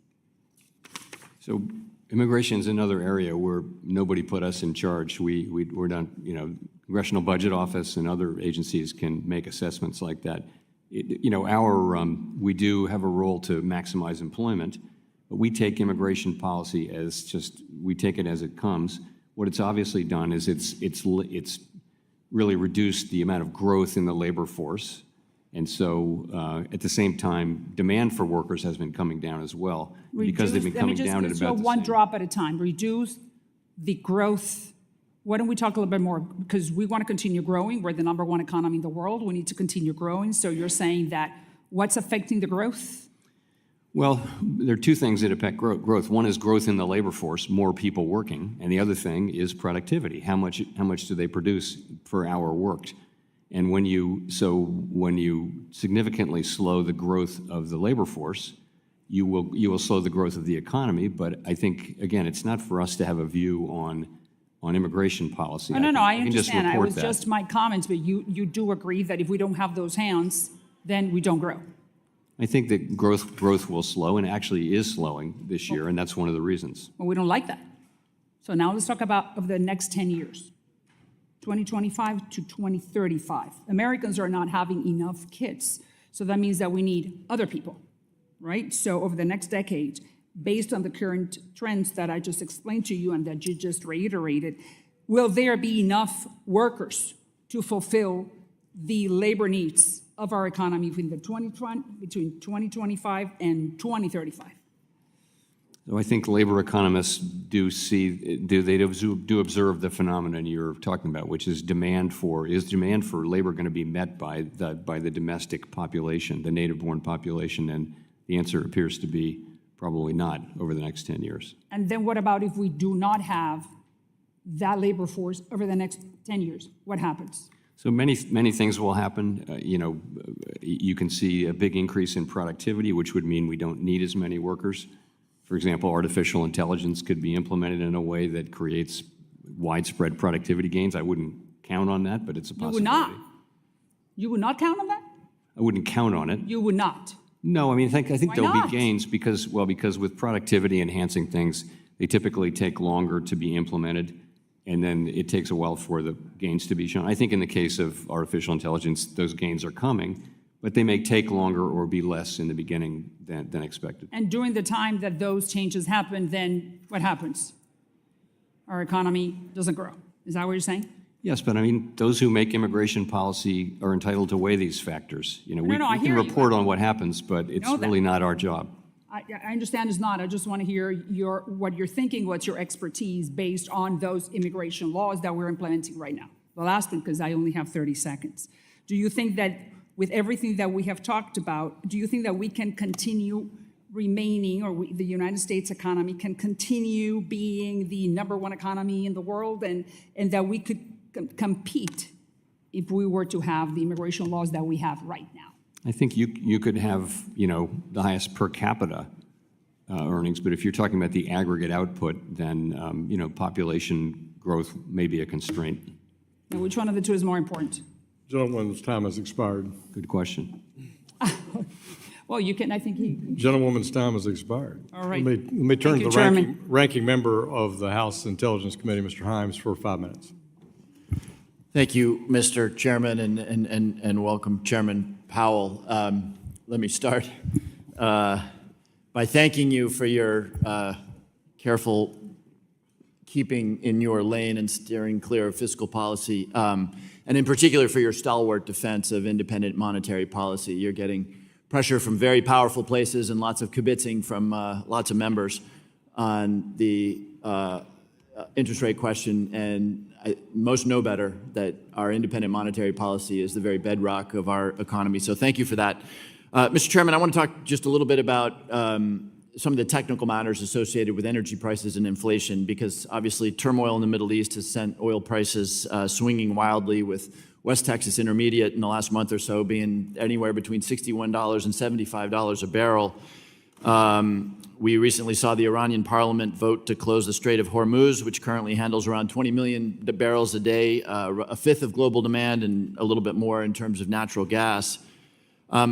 Chair Powell, you said last week that conflict in the Middle East in the 1970s resulted in very large inflation shocks. In contrast to the 1970s, today the United States does not import most of its energy. We call ourselves energy self-sufficient on a net basis. But I hear the argument made that I think is wrong, that because we're energy self-sufficient, somehow we are insulated from global energy market prices. Can you comment on that? Is there any validity to the notion that we are not, American consumers of energy are not subject to global swings in energy prices? Yeah, so the price of oil is set globally, right? And I think if you go back a few years, the thought was that when we had a natural shock absorber, which is that we would just drill more. And that we would, if prices went up, we would drill more. And so you wouldn't have these sustained price shocks that we had during the 1970s and the original OPEC era. I think that is actually in question now because, the oil industry in the U.S. is being much more careful and focused on return on investment than they were, having been burned with overcapacity. Right, and I mean, yeah, in the long run, you can invest in additional extraction technologies, but this does not respond to day-to-day spot prices. So not quickly. The point no. I'm trying to make is that the conflict in the Middle East, if it resulted in $120 barrel oil, which is where oil was in 2022, that would have a fairly substantial inflationary impact on the American household. Is that correct? We would certainly feel that, and as we've discussed earlier, there's a lot of lore around looking through oil price shocks, but that depends on the facts and circumstances. What, as a technical matter, we tend to refer to CPI, which is a basket of goods, and we measure the price changes. Roughly speaking, what percentage of that basket is comprised of energy? I don't have that on the top of my head. It's much less than it was, of course. And oil consumption is much less than it was in the 70s as a percent of GDP. But energy includes natural gas and gasoline, and that's it's a meaningful portion of the yes. Although of course we have more natural gas than we have so much natural gas, so that'll always be there for us. So none of us can predict what's going to happen in the Middle East in an hour, much less in a week or a month or a year. But as a technical matter, at what price for a barrel of oil does the American household begin to feel inflationary effects? So we're at $75 a barrel roughly right now. At what price point does the American household begin to feel some inflationary effects? I don't want to throw out a number. I think we're frankly, it's too early to say that something like that's going to happen, and I know you know that, but I wouldn't want to throw out a specific number. If prices went up materially, people would feel that. Okay. Again, I think if I look at the data here, WTI per barrel about $120. It peaked at about $120 in 2022. what do your models suggest would occur to inflation, and how would it influence the Fed's thinking should we be back at $120 a barrel? Well, let's just say there's a big price spike in that range. So, we would look at that and we would ask ourselves, we look at the overall situation, we would ask ourselves, should we react to that? So, for example, during what we called the Arab Spring back in the early teens, oil prices went up a lot, and that went into the price, and there was a discussion, and I think the right answer was to look through that. The question you'd be asking to yourself, because by the time you react, the price comes back down. I think the question today would be, is the situation different, and what would be the implications of those differences? Gentleman's time has expired. I thank the gentleman from Connecticut. Chair recognizes the gentleman from North Carolina. Mr. Moore, you're recognized for 5 minutes.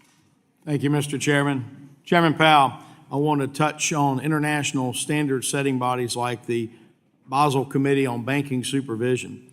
Their goal is to promote better harmonization for global capital flows and regulatory standards, but the Biden administration's implementation of Basel III endgame demonstrated the pitfalls when the U.S. is a follower instead of a leader in the international arena. That's why both Democrats and Republicans shot down former Vice Chair Michael Barr's proposal, which made capital less acceptable and put U.S. firms and businesses at a global disadvantage.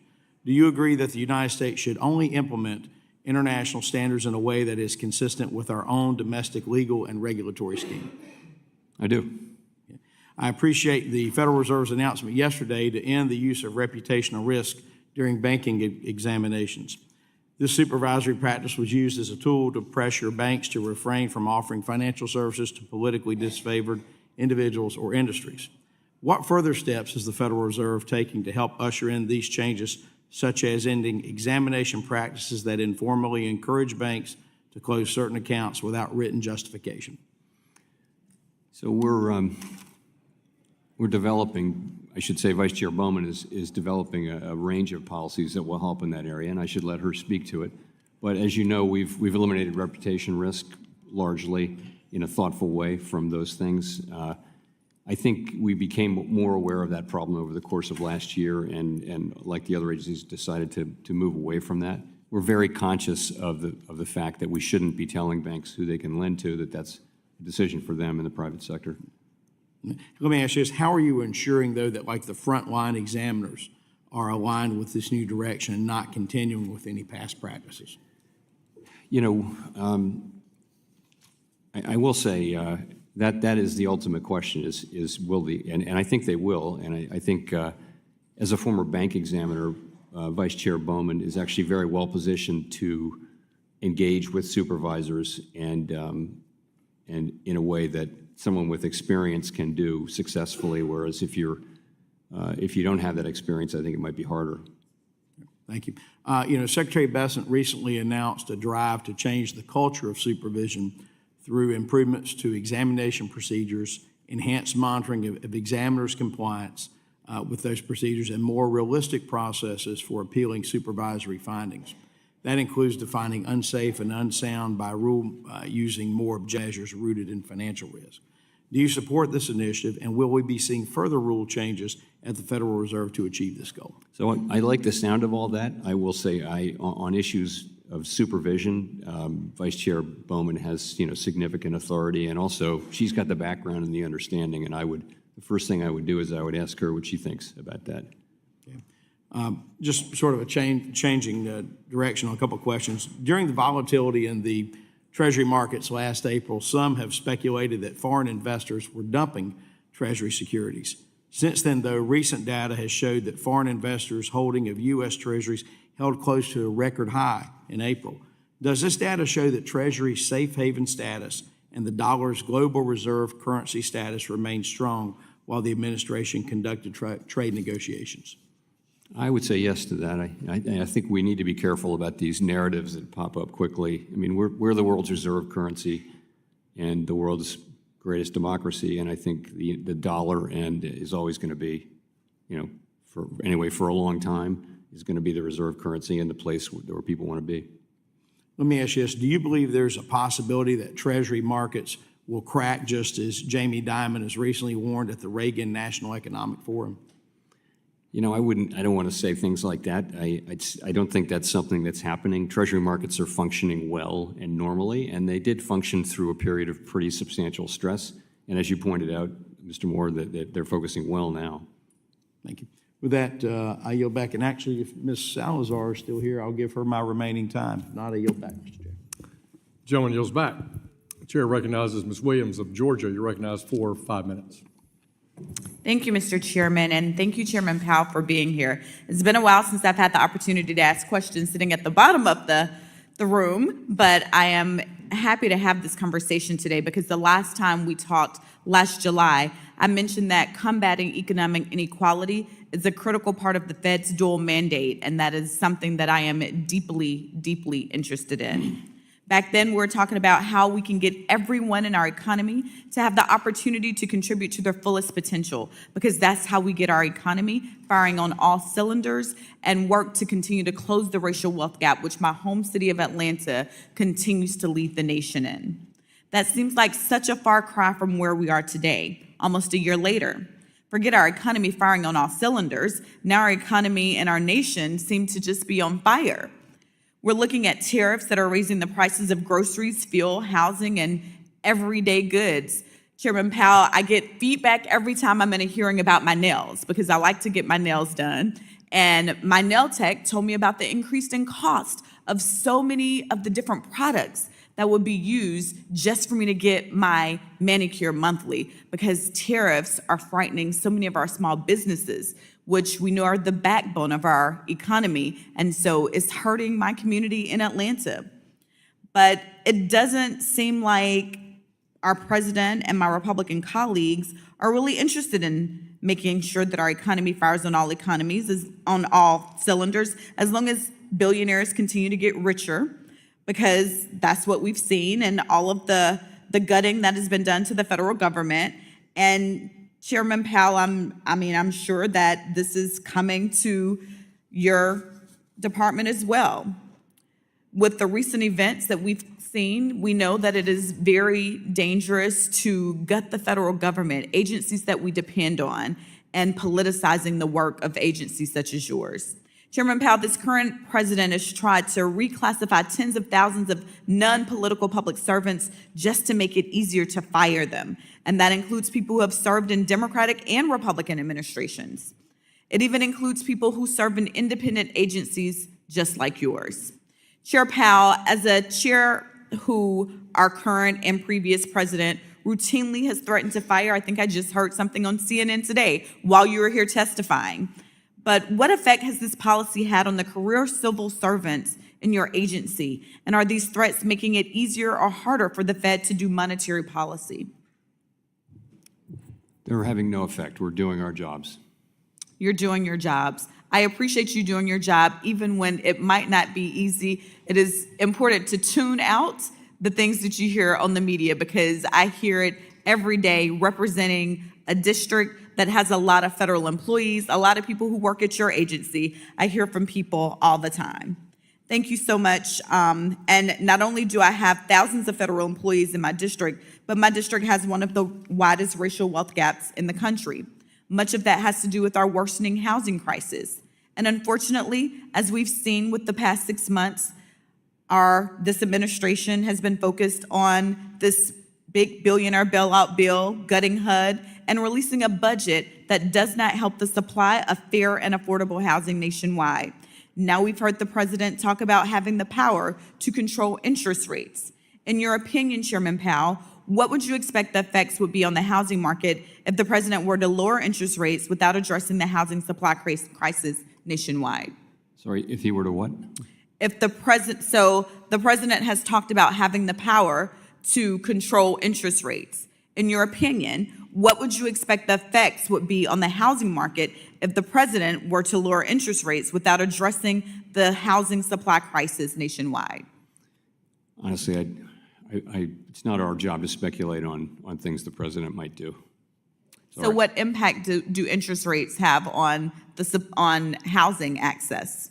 Over the long run, they don't really affect housing supply. You know, assuming that rates will go up and down.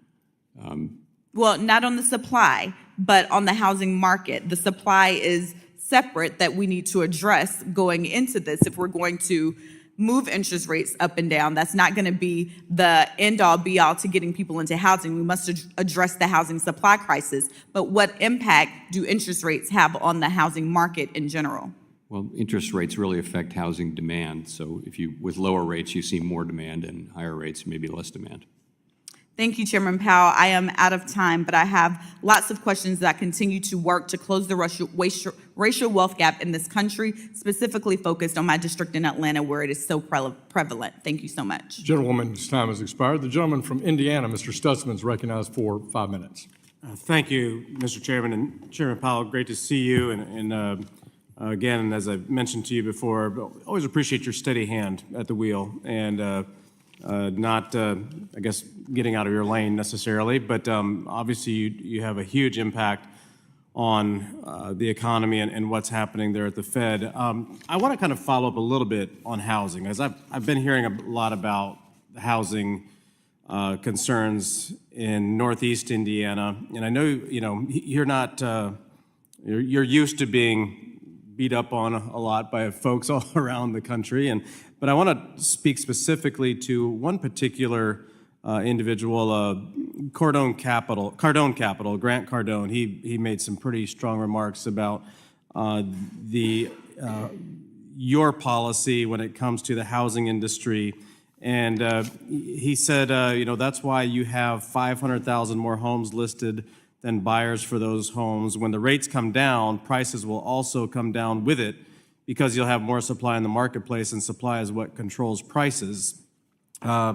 He went on to say that interest rates do not control prices, and he explained that lower rates could stimulate activity in the market, and activity is what makes the economy work. And I agree with his comments, overall, but I believe, as you said earlier, the economy seems stable, and I would agree with that coming from an ag and manufacturing area. It's not booming yet, but I believe most people are optimistic that the good times are coming and that the structure is set and in place. But when it comes to housing, it seems like that's where a lot of Americans they're stuck. They've had low rates, they've got a good mortgage rate, but if they want to make a move, they have to go out of that 3% interest rate into 4.5%, 5% or higher percent interest rate. Thoughts on addressing housing, because their prices are up for sure, but there's no activity. The velocity is very slow.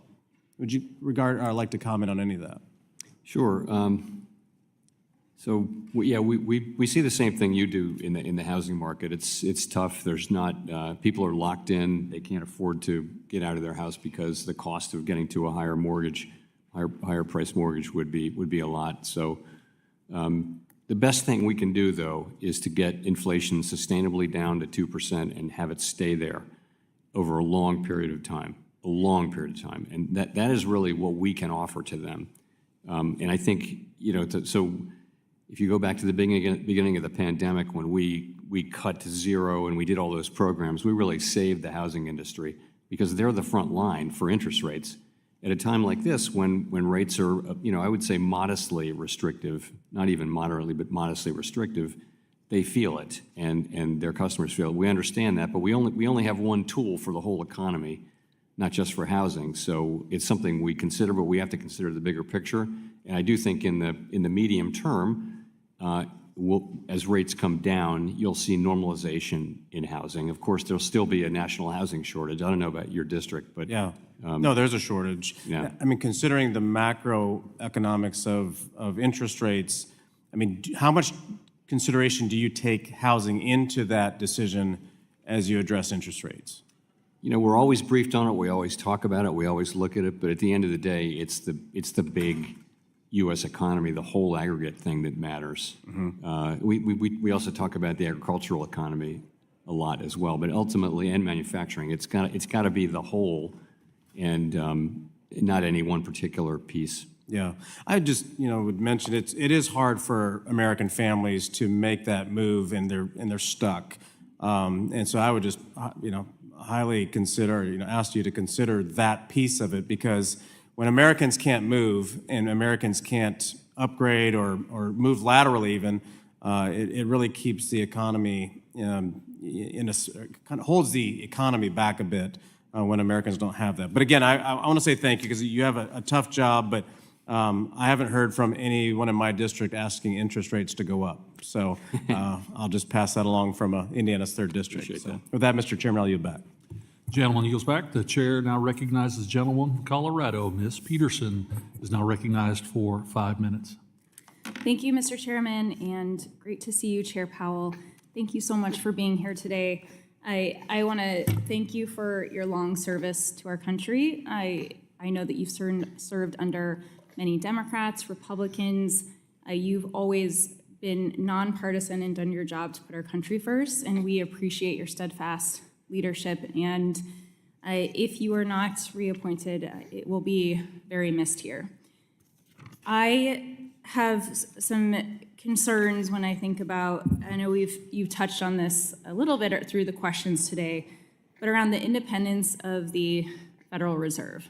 Your job, no matter what president you served under, Republican or Democrat, was to make sure that this was not a political position while you brought news that some would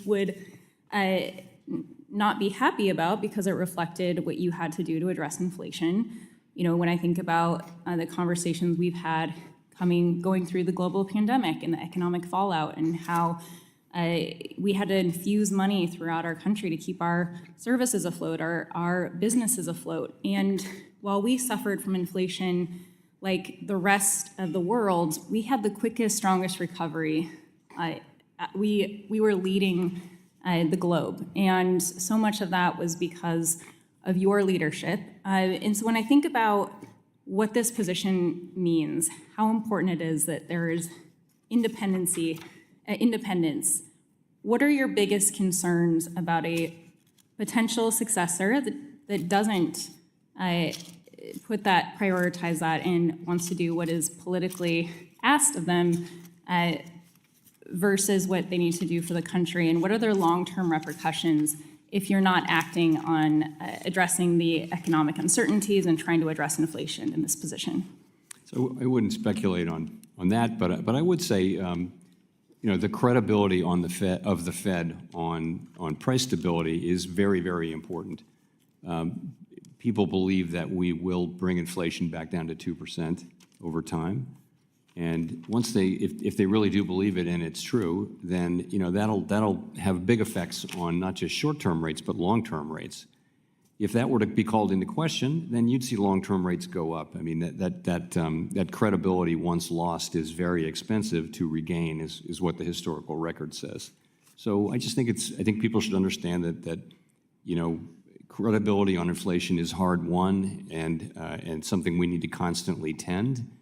And that's what we're doing with our current policy, is just being careful with potential inflation risks. We haven't overreacted. In fact, we haven't reacted at all. But we're being a little bit careful about that set of questions as we decide what to do next. And thank you for bringing that up. As we look at where we were, how far we had come in our economy, things were starting to stabilize, and we were starting to finally see a relief on the interest rates. They were starting to go down. Now they're holding steady. Can you talk about why the instability? When we look at tariffs around the increase in the deficit by the proposed big ugly bill that is being brought through Congress right now and increasing our debt by trillions of dollars and having our credit downgraded again because we are increasing our deficit. So with this economic uncertainty, where we were going, we were on the way down for reducing our rates, and now we have to hold steady to address the instability. Is that correct? I'm sorry, could you just briefly restate your question there? I apologize. Yes, I'm going to do this the best I can with with Sam here. That with our having to address inflation, as we've started to see it, you were able to decrease the rates. We were starting to go down a little bit. We were seeing that our economy was finally in a solid place. Prices were starting to go down. And now with the economic uncertainty, we're starting to see that you had to hold steady, whereas everyone was projecting before this administration came in with these changes, that it was going to continue to go down. Can you talk about why you have had to choose to hold steady on the interest rates? So we just, we stick to what we're assigned to do, which is maximum employment and price stability. We don't have opinions on fiscal policy or trade policy or immigration policy or any one of another, or regulation policy, other than that we have our regulatory responsibilities. And so we take what comes as it comes. And, elected politicians do what they do, and we don't criticize that. We don't have opinions about Gentleman's time has expired, and the gentleladies. Thank you, and thank you, Sam. Chair now recognizes the gentlewoman from Texas, Mrs. De La Cruz, for 5 minutes. Thank you so much, and thank you, Chair Powell, for being here with us today. I am Congresswoman Monica De La Cruz, and I am from deep South Texas, a largely Hispanic district, a rural community right there on the border of Texas and Mexico. I serve as the Vice Chair for Housing and Insurance Subcommittee, and it's difficult for families right now to afford a home on an average paycheck. I'm committed to finding affordable housing solutions for the people in my community, but also for all over the nation. So, Chair Powell, mortgage rates remain significantly elevated relative to Treasury yields, with spreads well above historical norms. To what extent does the Federal Reserve believe its balance sheet policy, particularly the runoff of MBS holdings, is contributing to this widening, and how does that factor into your broader assessment of financial conditions? I don't think that our runoff of MBS is a particularly large contributor to that situation. I also think it's not just interest rates. It's so many things around housing now. It's insurance, it's materials, it's land acquisition, it's labor. There's so many cost pressures that are pushing up housing costs. Thank you. With that being said, moving on to an entirely different topic, if the Federal Reserve focuses on issues outside its dual mandate, there are more opportunities for policy mistakes. How can you ensure that no other climate policy work is being done at the Federal Reserve? So it is a big risk to our independence if we were to stray into areas where we shouldn't, that really aren't part of our mandate. And I would agree that climate is the biggest risk. So we really did the bare minimum. We did much less than I think people understand in the climate area. All we did was one piece of guidance, and then we ran one stress scenario, and by the way, didn't find anything. And I think you don't look to us to try to take on a bigger role or really to play any role in climate, which I personally think is an important issue and one that needs to be dealt with by elected officials. And for bank regulators just to step in and take that on without a mandate from Congress is not a good idea. It's not a good solution, and it's not a good way to remain independent. Reclaiming my time, what kind of climate guidance did you make? So for just the big banks, I believe, we asked them to monitor to have a framework for which they would monitor their risks from lending. That's all it was. And I would say that guidance is something we're looking at pulling back. When you say the risk for lending based on political climate change, is that correct? Well, the idea was that the changing climate could. I mean, I'm not defending this. I'm telling you what the idea was. The idea was, climate change would cause certain kinds of assets to lose value, and that if banks are lending to in those areas or to those industries, then they should at least be able to measure. It didn't ban anybody from doing anything. It wasn't prescriptive. At the same time, you have the feeling that the side effect of it would be to discourage lending, and we don't want that to be the case. So that's why we're looking at it. Well, it does sound like that is policy that is based on political agenda. And when it comes to banking, it should not be based on political agenda, but instead on facts. Facts such as credit, facts as good monetary policy. So I would have to disagree with you on the fact that the Federal Reserve stayed outside of political agendas. When it comes to climate change, that is a political agenda, and I would have to disagree with you on that. Thank you. I yield back. Gentlelady yields back. The chair now recognizes the gentleman from California. Mr. Sherman is also a ranking member of the Capital Markets Subcommittee for 5 minutes. We don't notice good bank regulation. Things just go smoothly. But in 2023, we saw the effects of inadequate bank regulation, where we lost 3 banks. There was a proposal that passed the House that would have cut the pay rate of your bank inspectors and regulators down to 70% of the rate paid at FDIC. So you would have been 70% of what the other major bank regulation agency did. I know you've announced things about headcount, but I'm focusing here on just the rate of pay. Fortunately, we were saved by not Superman, but Superwoman, Elizabeth McDonough, the Senate parliamentarian. But what effect would it have had on our ability to have good bank regulation if you had to go to all the folks in doing bank regulation at the Fed and say that their pay is going to be cut to 70% of the rate of pay over at the FDIC? Would have made it harder for us to attract or to retain personnel. It also would have knocked down something we've had for 90 years, which is a sort of a moat that allows us to take care of HR issues on our own without Congress. Gotcha. I've got a couple of questions I'd ask you to respond for in the record. The first is Section 899 of the big ugly bill, big beautiful bill, whatever you want to call it, enforcement of remedies against unfair foreign taxes. What this does is it imposes a tax on those residents of about 24 foreign countries should they invest in the United States, including in our treasuries. And we're trying to attract capital from abroad. This is to push out capital abroad. It doesn't affect China.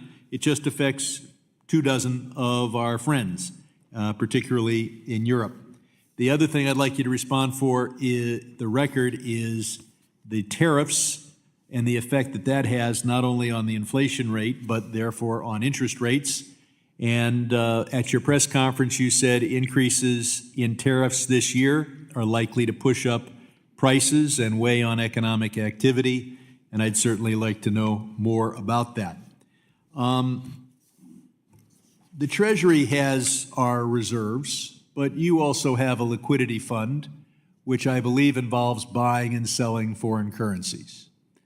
And so that begs the question whether if you're allowed to buy the euro, whether you're allowed to buy cryptocurrencies. And of course, the president has said that some agency of the federal government should have a strategic crypto reserve. Do you or your successors have the legal right to take assets of the Fed and buy Bitcoin or Trump coin? No, we don't, and we do not seek this authority.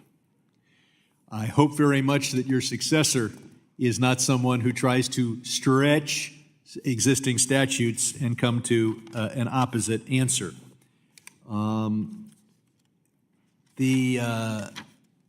like to focus a little bit on when you came before our committee last, I guess, in February. I asked you if you would take a holistic look at bank capital requirements, including the risk-based capital ratios like Basel III Endgame and stress testing, to make sure that you don't have a contraction in the ability to provide credit to Main Street businesses, and you said you would do that. So my question this time is, how does the Fed plan to sequence the various capital requirement reform proposals that we expect to see in the coming months? In what order will you proceed with reforms on Basel III weight risk capital, leverage ratio, stress testing, and the GSIB service charge, knowing that these have interactive effects? Can you tell us what the sequence will be? So I really do. This is the heart of what the Vice Chair for Supervision is assigned to do, is to bring proposals to the board. And I read that as giving her she's the one who will decide that sequencing. You're right there. There are many things, and it's really up to her to decide what's the timing, what's the priority. And I don't actually know exactly what she's only been confirmed for a couple of weeks, so we're just getting going. With you as the head of the agency, even if she is supposed to decide the sequencing, that your agency would tell us what the sequencing is going to be, and understand how important it is for people to know what the order those various regulations will have, and I yield back. Gentleman yields back. The chair now recognizes the gentleman from Iowa, Mr. Nunn, for 5 minutes. Well, thank you, Mr. Chairman, and thank you, Chairman Powell, for joining us again here. We have a saying, Iowa is nice, kind of boring. We want our Fed chairman to be just the same, and you're doing a great job at that. We appreciate it. Thank you. Nothing against boring. We like that too.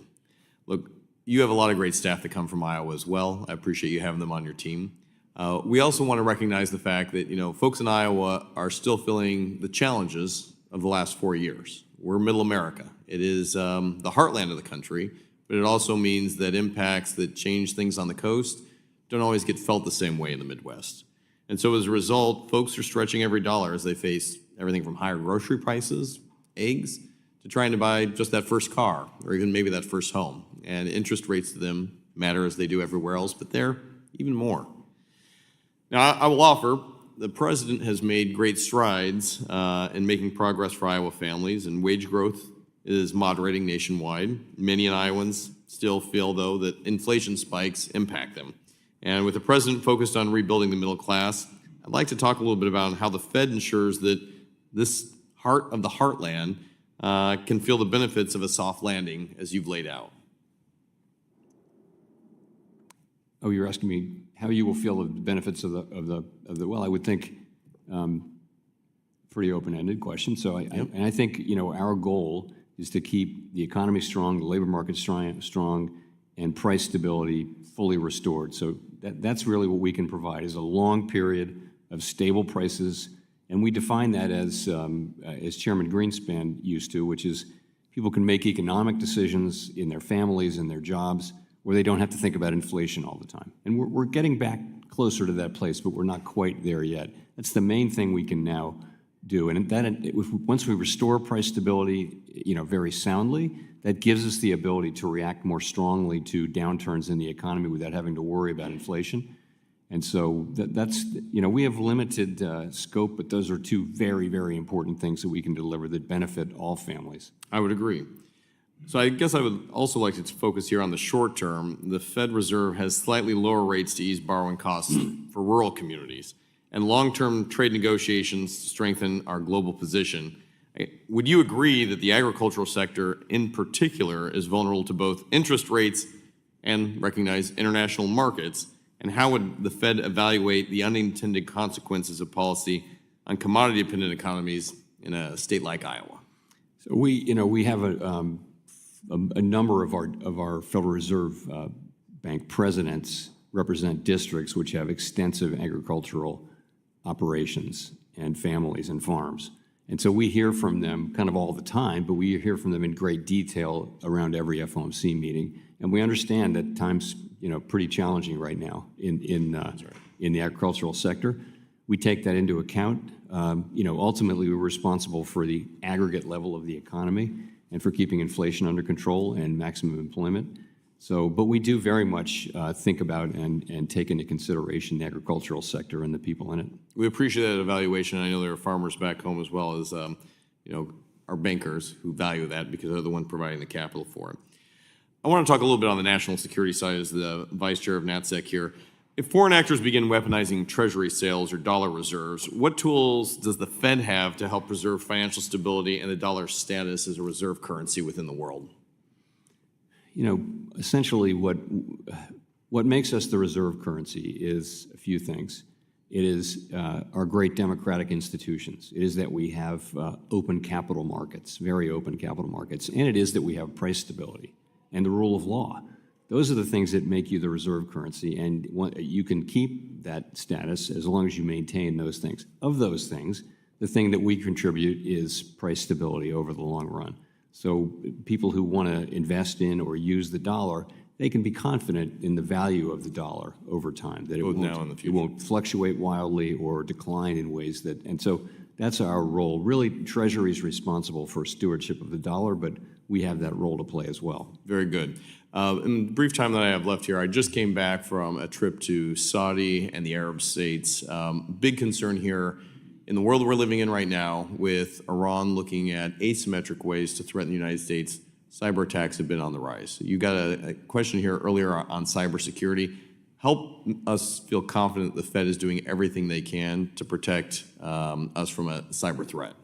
So our part of it is the financial sector and the institutions we regulate, and they spend a lot of time and money on cybersecurity. We spend a lot protecting ourselves, and there are other parts of the U.S. government that are very much involved in Gentleman's time is making us expired. aware of cyber issues and making sure that we're all ready. And we never sleep on this because it's always getting harder. Thank you, Mr. Chair. I yield my time. Gentleman's time has expired. The gentleman from California, Mr. Vargas, who's also a ranking member and my colleague on the Monetary Policy Task Force, is now recognized for 5 minutes. Thank you very much, Mr. Chairman. And thank you, Ranking Member. Appreciate it. And of course, Mr. Powell, thank you very much, Chairman Powell, for being here. I'm 64 years old. You're a little bit older than I am. In my lifetime, I know what the most dramatic economic event is, at least that I believe. In your lifetime, what do you think is the most dramatic economic event that you lived through as a country, as a world? So as an adult, I would say the global financial crisis and the pandemic. No, just one. You get to pick big one. events. Sorry? You get to pick one. You pick two, just one. I would say there's a third, which would be the great inflation. So I'm going the wrong way here. You're going the wrong way. Yeah, just pick one. I'd say the global financial crisis was, in a lot of ways, scarier than the pandemic for me. Yeah, it's interesting because both of them were ones that I lived through too. And I have to tell you, the most dramatic for me was the pandemic. In so many ways, I'd never seen anything like it, where everything closed down. I remember flying here from San Diego, where I live, on a 737, and there were 4 passengers. There were 4 of us on the plane. Of course, some idiot sits right next to me. I tell you, what are you doing? You stupid, move away. But anyway, it is interesting that we didn't fall into the recession. We didn't fall into a depression. I was really scared about what was going to happen because of the way we closed down. We didn't know it was going to go. We didn't know it was going to happen. And I think a big reason for that was the sort of the strength that we had at the Fed, and the country came together and said, we're going to figure this thing out. And we did that. You didn't panic. You guys were very independent. I think everyone did their job. The reason I say that is because I do worry about the independence of the Fed now going forward. So question, can the president appoint himself as the Fed chair? It's a question, but not for me. You're the Fed chair. You should know. You should know what the requirements are to be the Fed chair. Can he appoint himself? I don't know. You don't know that question? What is? Well, you're the Fed chair. What is the requirements to be the Fed chair? Nominated by the president, confirmed by the Senate. I think you probably have to be a U.S. citizen, probably, but I'm not sure. Okay, so far it seems like the president fits those. He's a U.S. citizen. He can propose himself, and I assume that the senators over there could confirm. Why couldn't he become the Fed chair also? Again, not a question for me. Okay. I wouldn't speculate. The reason I ask that is because, again, I do think that we have a great system because of the independence of the Fed. And it worries me that more and more, and I assume, I'm not going to ask you this embarrassing question, although I would like to, whether you read all the things that he says about you. I'm sure you do, or some people tell you. Yeah, but I won't tell you what they are. But I'm glad you've been independent. And I think that that's so important because you do look at long terms. It's not missed on you. You know that we want you all to lower the rates. You know that, both sides, right? You get that. The answer could be yes or no. Honestly, I'm not sure I do know that. I talked to a Well, lot I of can members tell you, from our privately, side, and- we'd love to see the rates go down. And I've heard from a number of my colleagues on the other side, we'd love to see the rates go down. I talk to I a think lot of they pretty members who unanimously say would like to see it. privately, you're doing the right thing. I hear that from a lot of members privately. Yeah, oh, But in any good. case, we have to do, we're appointed and confirmed, my colleagues and I, do what we think is right. That's exactly right, and that's why I say it, because I think it's not lost on you that we all want the rates to go down. In fact, it's really real when you say, someone's locked in at 3% at their house, their interest rate, so they don't want to move and get a 7% rate. I mean, they don't want to pay that. That's real. My colleagues mentioned that, and that's truthful. And that's why it's so important to be independent. Now, lastly, I do want to ask, because again, it's so darn important to have an independent Fed chair and an independent Fed. Secondly, the dual mandate. I respect the chairman very much, and he's a friend. I hope that doesn't hurt him politically. But that being said, he did ask you a question about the dual mandate in a way that he quoted somebody else and said, is that the way you see it? I do want to see, how do you see the dual mandate? It seems to me that you gave a little bit of a preference to price stability over maximum employment. Is that the case? No, I think the two things are equal under the law. But if the thought is, we haven't defined it in exactly the way that the chairman said, but notwithstanding that, I do think it's a reasonable way to define it, which is the maximum employment is the maximum level that's sustainable or consistent with price stability over the long run. That doesn't make it, to me, an inferior goal. Gentleman's time has expired. Thank you. I think it's kind of Mr. Chairman. implicit in a way. The chair now recognizes the gentlewoman from Michigan, Ms. McLean, for 5 minutes. Thank you, and thank you so much for being here. I appreciate it. As a business owner, small business owner myself, access to capital is extremely important to me. So I want to talk a little bit about the Fed's balance sheet and just get a better understanding of how we're thinking about it. I mean, some experts say that the Fed's balance sheet or large balance sheet is distorting the markets and keeping long-term rates, let's say, too low. Also, I think it limits the access to capital, right? Historically, if I'm accurate, the balance sheet's been about $4 trillion. Prior to the pandemic, then we raised it, we almost doubled it to about $9 trillion, and now it's on a kind of a downward trajectory to about 7.2, again, if my math is right. Do you think we're on the right track in shrinking this balance sheet? I do, yes. I'm trying to get a sense of what the landing spot, in your opinion, should be. Do you think we'll get back to the $4 trillion? No. So we're in what we call an ample reserves regime, and what that means is that the quantity of reserves, demand fluctuates, and this means the quantity of reserves can fluctuate without affecting interest rates. And we think that's a good thing. What that means is there's going to be a lot of liquidity in the banks and in the financial system. That's a good thing. There wasn't enough liquidity before the global financial crisis. That was one of the problems. We have some shrinking left to do on the balance sheet, but we're not going to get down as far as you asked. Where do you think we'll land? Because let me start. I'm sorry. Where do you think we'll land? I can't give you an exact number, but we're going at a pretty modest pace now. We've slowed down, cut in half twice the speed. We think we can go for a good while at this speed, and we'll learn as we go. So you think the trajectory, so to speak, will remain? Yes, and I think the fact that it's quite a gradual trajectory now is going to enable us to find that level that is ample and not scarce.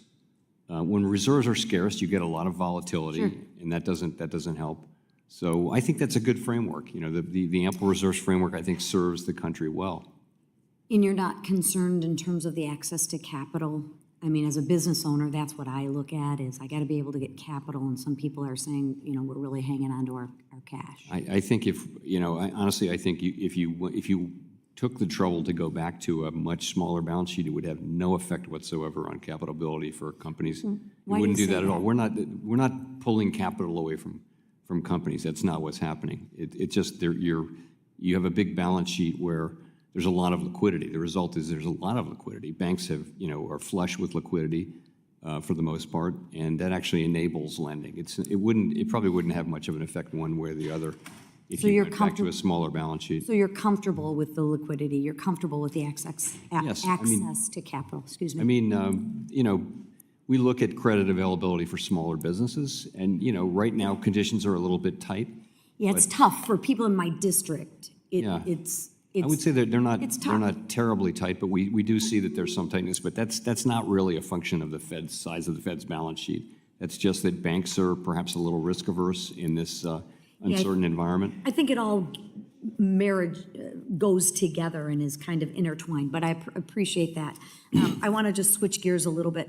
Are you seeing any signs of financial instability building beneath the surface that we may not be seeing maybe on top of the surface, whether it's in commercial real estate, private credit, regional banking, anything you're seeing underneath the surface that could derail the growth path?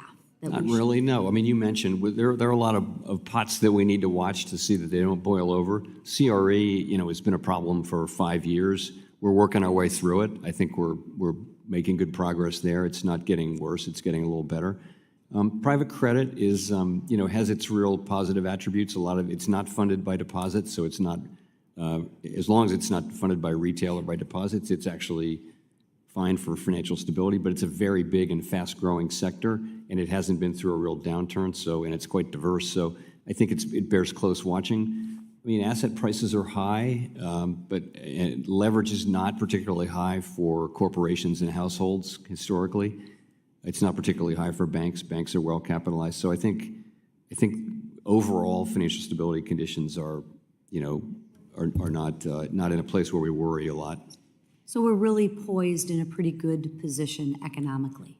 Gentlelady's I time think has so, yes. expired. Absolutely. Thank you, Mr. Chair. Thank you. The chair now recognizes the gentleman from Illinois, Mr. Caston, for 5 minutes. Thank you, Mr. Chairman, and Chair Powell, nice to see you again.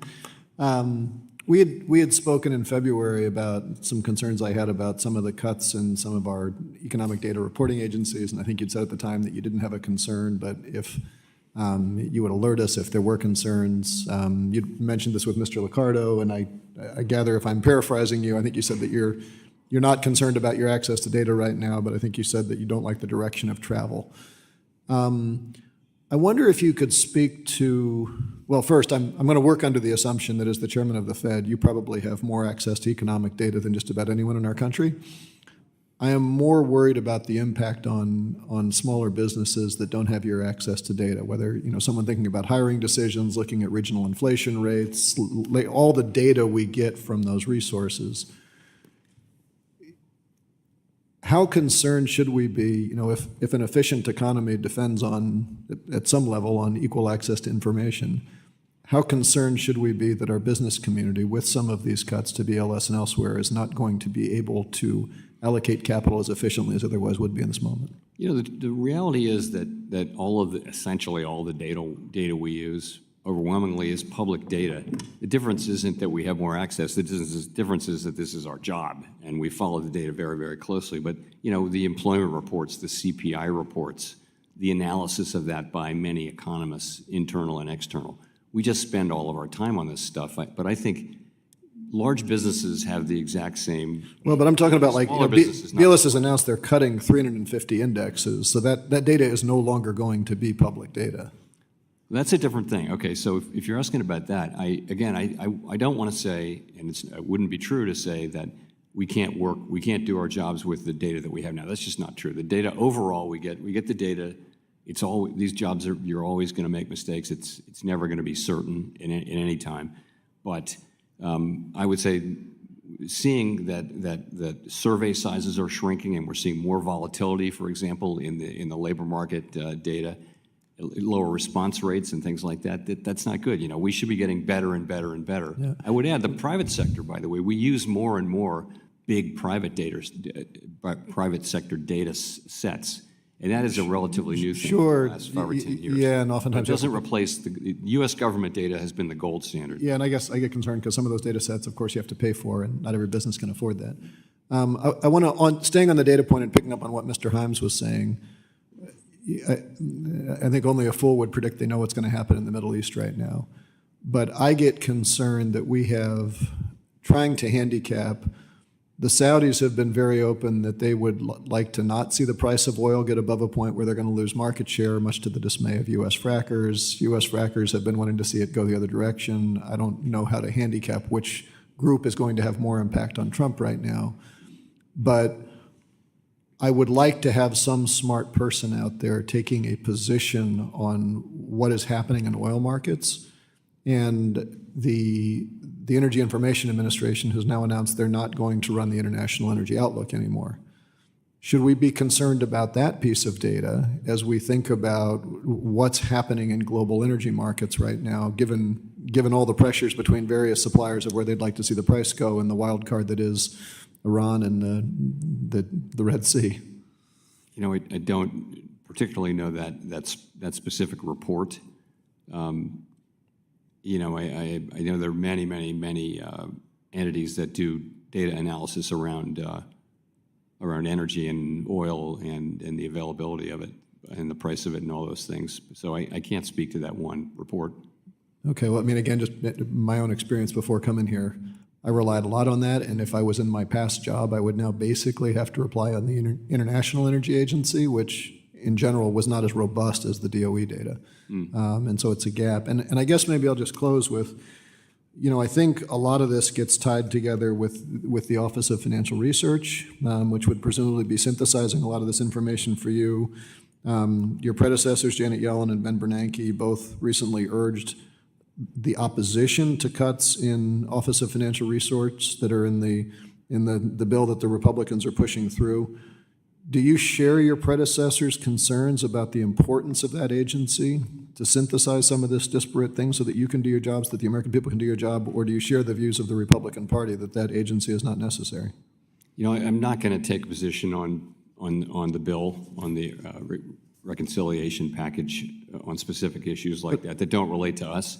I will say generally, I'm a big fan, and everyone at the Fed is a big fan of good data collection. Gentleman's time has expired. The chair now recognizes the gentleman from Montana, Mr. Downing, for 5 minutes. Thank you, Mr. Chair. Our national debt now exceeds $36 trillion. Congressional Republicans have made it our mission to rein in out-of-control spending, from repealing the Green New scam, enacting common sense Medicaid and SNAP reforms, and rescinding wasteful spending.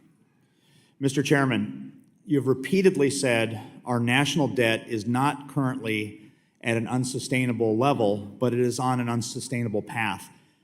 Can you describe what the point of no return looks like when our debt reaches an unsustainable level? So there's no way to know exactly what that is, but ultimately, if the debt is growing substantially faster than the economy, by definition, at some point, it will not be sustainable. So, we don't have oversight responsibility over the fiscal authorities, but that's traditionally what my predecessors have limited themselves to saying, and I'll say it too. And what effect would that have on the economy? So you'd see rates go up. It would be very challenging to. I think if you wait too long to fix the problem, you'll have to fix the problem eventually. If you wait too long, it'll be much more painful. Yes. I believe the U.S. dollar status as the global reserve currency is essential. It allows the U.S. to borrow at lower costs, which stimulates economic growth and increases standards of living. The Trump administration is actively negotiating to ensure we are no longer taken advantage of by our trading partners. At a previous Monetary Policy Task Force hearing, all of the witnesses agreed that the recent volatility in the Treasury markets did not permanently damage the dollar's global reserve currency status. Do you agree? I do. Thank you, sir. Let me turn to oversight of the Federal Reserve. I certainly believe that had the Federal Reserve responded faster by raising interest rates earlier to combat the inflation crisis of the previous administration, that interest rates would not be as high as they are now. I hear frequently that from my constituents that they're increasingly getting priced out of the housing market while interest rates remain near record highs despite the rate of inflation coming down. So, Mr. Chairman, I appreciate the Fed's increased transparency under your leadership, and you've always welcomed congressional oversight into the Fed. And I also appreciate the comments you've made about the limits of our knowledge demanding humility. So with that in mind, Can you point to oversight practices of other governments into their central banks that could be replicated with the Federal Reserve? That's an interesting question, and I want to think about that. I'll come see you and we can talk about that. Thank you, sir. We have effective oversight from this committee and from the other committee in the Senate, and I think that's important. Would you be supportive of an outside independent group of analysts or economists that conducts a periodic review of the Fed's economic assessments and modeling? So those are ideas I'd like to think about and discuss privately before. So do you have any other ideas to increase oversight in the Federal Reserve? I think, like my predecessors, I've fostered, more and more transparency at the margin, and I think that's appropriate. I think transparency is critical if we're to maintain our democratic legitimacy. So I've tried that, but I'll devote some more thought to that question. Well, I look forward to following up, and I thank you for your responses. And on that, Mr. Chairman, I yield. Gentleman yields back. The chair now recognizes the gentleman from Texas, Mr. Gonzalez, for 5 minutes. Thank you, Mr. Chairman, and thank you, Chairman Powell, for being here with us today. I understand commenting on some policy issues are outside of your purview, but I have one that I think is heavily impactful on the American economy right now, and I want to underscore the scale and impact of the ICE raids that we're seeing across the country. Pew Research estimates that over 10.5 million undocumented individuals live in the United States, more than 3.3% of the population today. And according to the nonpartisan American Immigration Council, removing this workforce could cost the U.S. economy between 1.1 and 1.7 trillion in GDP and billions in tax contributions, including 22.6 billion in Social Security and 5.7 billion in Medicare funds that are increasingly critical as our population continues to age. These are resources that are paid by these undocumented have been here for a long time. Many of them have been here for a very long time. That's why I plan to introduce the Save the American Workforce Act, which would establish an employee-sponsored temporary work authorization for undocumented immigrants who have been in the country for 3 years or longer and have never been in any kind of trouble, no criminal liability or nothing else. Additionally, last week I sent a letter to President Trump urging him to halt indiscriminate deportations and issue an executive order that would do exactly what my bill does to protect American businesses that need a workforce. We have the last I heard, I think we have 7 million open jobs. We have a record low unemployment, which is great, but we have 7 million open jobs that we cannot fill by American workers. What economic consequences would we face if these individuals were removed from the workforce, even further hurting the situation that we're in? Could this disrupt even more the economy even more severely than what we experienced during the Great Recession? So, as you might expect, Mr. Gonzalez, immigration policy is just not for the Fed to comment on or to, let alone make, and so I'm reluctant to engage with you on that. Okay. Okay, I want to talk to you something a little differently. We have, and this is a banking issue, banks are making, billions of dollars of construction loans across the country that are timelined, and contractors are not able to fulfill their obligation because they don't have the labor force in the middle of the jobs to finish. I mean, I'm hearing stories in Texas, at least, where people are pouring concrete at midnight. Are y'all having any kind of conversation with the administration on how this could impact the economy and our GDP? So we have very deep connections all over the country through the reserve banks, and we hear some of the same stories. But for us, we're not the policymakers here. We don't report this to the administration. We don't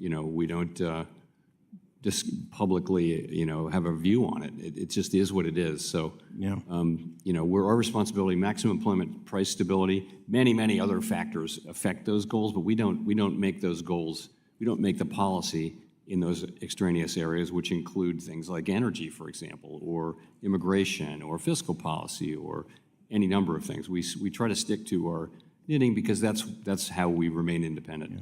We're living such unconventional times that I would love to have that. It would be great if y'all were having those conversations in the administration. But moving on, the U.S. dollar has also long been the world's dominant reserve currency, but that position is facing growing pressure. As of 2024, BRICS nations led by China and including Brazil, Russia, India, and South Africa have stepped up efforts to reduce their reliance on the dollar in global trade. China, for instance, has expanded the use of the yuan in energy transactions and cross-border payments, while BRICS is actively developing alternative payment systems that could erode the dollar's global role. At the same time, inconsistent and unpredictable economic policies from the White House have contributed to a drop in the dollar's value, now at its lowest level in 3 years. What risk does a weakening dollar pose to our economy, particularly to U.S. borrowing costs, inflation, financial stability, as China and BRIC nations expand their efforts to challenge the dollar's global dominance? So, by long agreement and custom and tradition, the Treasury Department has responsibility for the dollar and dollar stewardship. I would say we also, are involved in payments policy, and, we're very aware, we and the other major economy central banks are very aware of other payment developments and, working on ideas to make sure that the payment systems that support the dollar and other, other major currencies of the democracies are well supported by that infrastructure. Thank you. I yield back. Gentleman's time has expired. The chair now recognizes the gentleman from Florida, Mr. Ardopoulos, for 5 minutes. Thank you very much, Mr. Chairman, and thank you, Chairman Powell, for being here today and answering these questions for us. It's very much appreciated. Looking back over the last few years, I think the question a lot of people have been asking me as they really were suffering through the challenges with higher prices across the board. I know they got as high as over 9% inflation in 2022. And there was a lot of discussion about, was it Ukraine, was it transitory, was it post-COVID? What was the reason? As you look back now in those years, and this is your field of expertise, if you look back and you're teaching a history class, what would you blame the increase in prices on back in that time period? So I'll start with the fact that it was extremely global. So we saw there literally was a point at which not a single country in the world had inflation 2% or below. So it was everywhere. So you have to look to common factors. And I would say that the pandemic and the closing of the global economy and then the reopening of it, in all cases with some support, that's a big part of the story. Clearly, though, there's a role in that for fiscal policy. There's a role in that for monetary policy. And I like to think all of those factors were involved. And but when it happens everywhere in the world, you can't look to one thing. You got to look to a common factor, and I think that common factor is what happened around the pandemic. Sure, good. And build on that idea. I know I hated Monday morning quarterback, but if you had to do it over again, you had this opportunity. As you know, the rates stayed pretty flat in 2021 as inflation creeped up. What would you do differently today if you had the opportunity to look back and make some changes? I have perfect hindsight in this. Yes, sir, if you had it, yeah. Sure. So I would have raised rates a little earlier. I honestly don't believe it would have made much difference to the outcomes, but we would have looked a lot smarter. But that's something I would have done. The other thing is, ultimately, we did get all the way back to 2% inflation just about without having a big increase in employment. So that was not at all expected. So I don't know how that would have affected my behavior, but somehow things really came out much better than everyone had anticipated, was that it would take high unemployment to restore inflation, but it didn't. And the other pressure point that I hear a lot of people talking about is this idea of the tariff issue. I've heard for months now that the sky is falling, but it seems at this point at least that the inflation rate is pretty steady. And how many months of steadiness do you need before you might look at an even larger rate cut from the 4.33 I think we have today?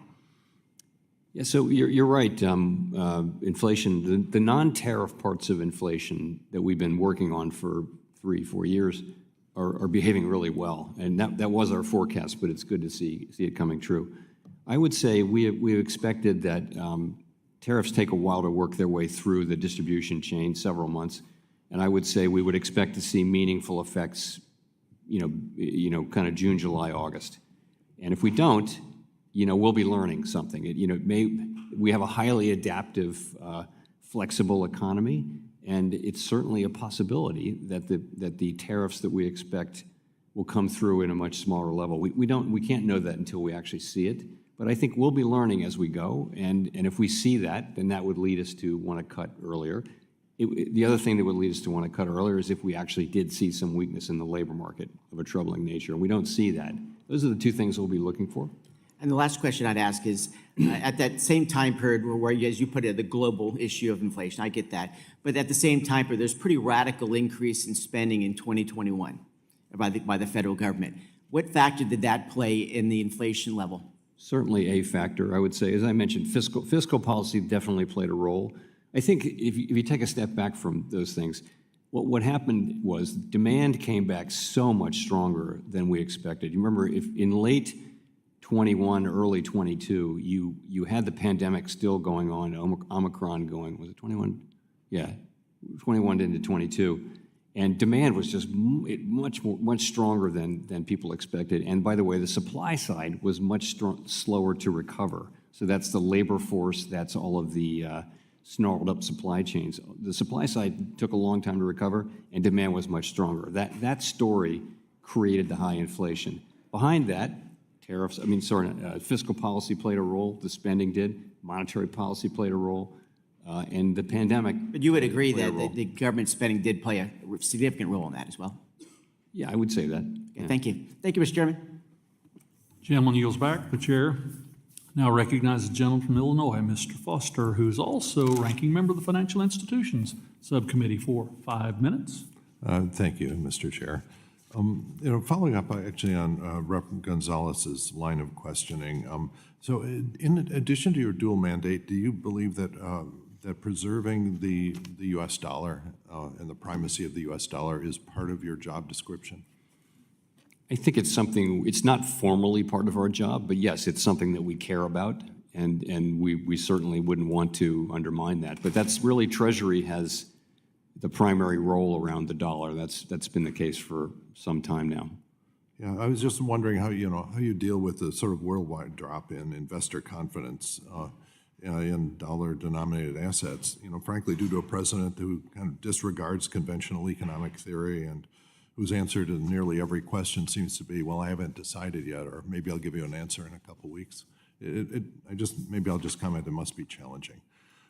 Now, one of the things I've been very concerned about is, in terms of the job market, is artificial intelligence and the coming impact there. We're seeing predictions by the leaders of the leading AI firms that within 1 to 2 years, a majority of entry-level white-collar jobs will be gone.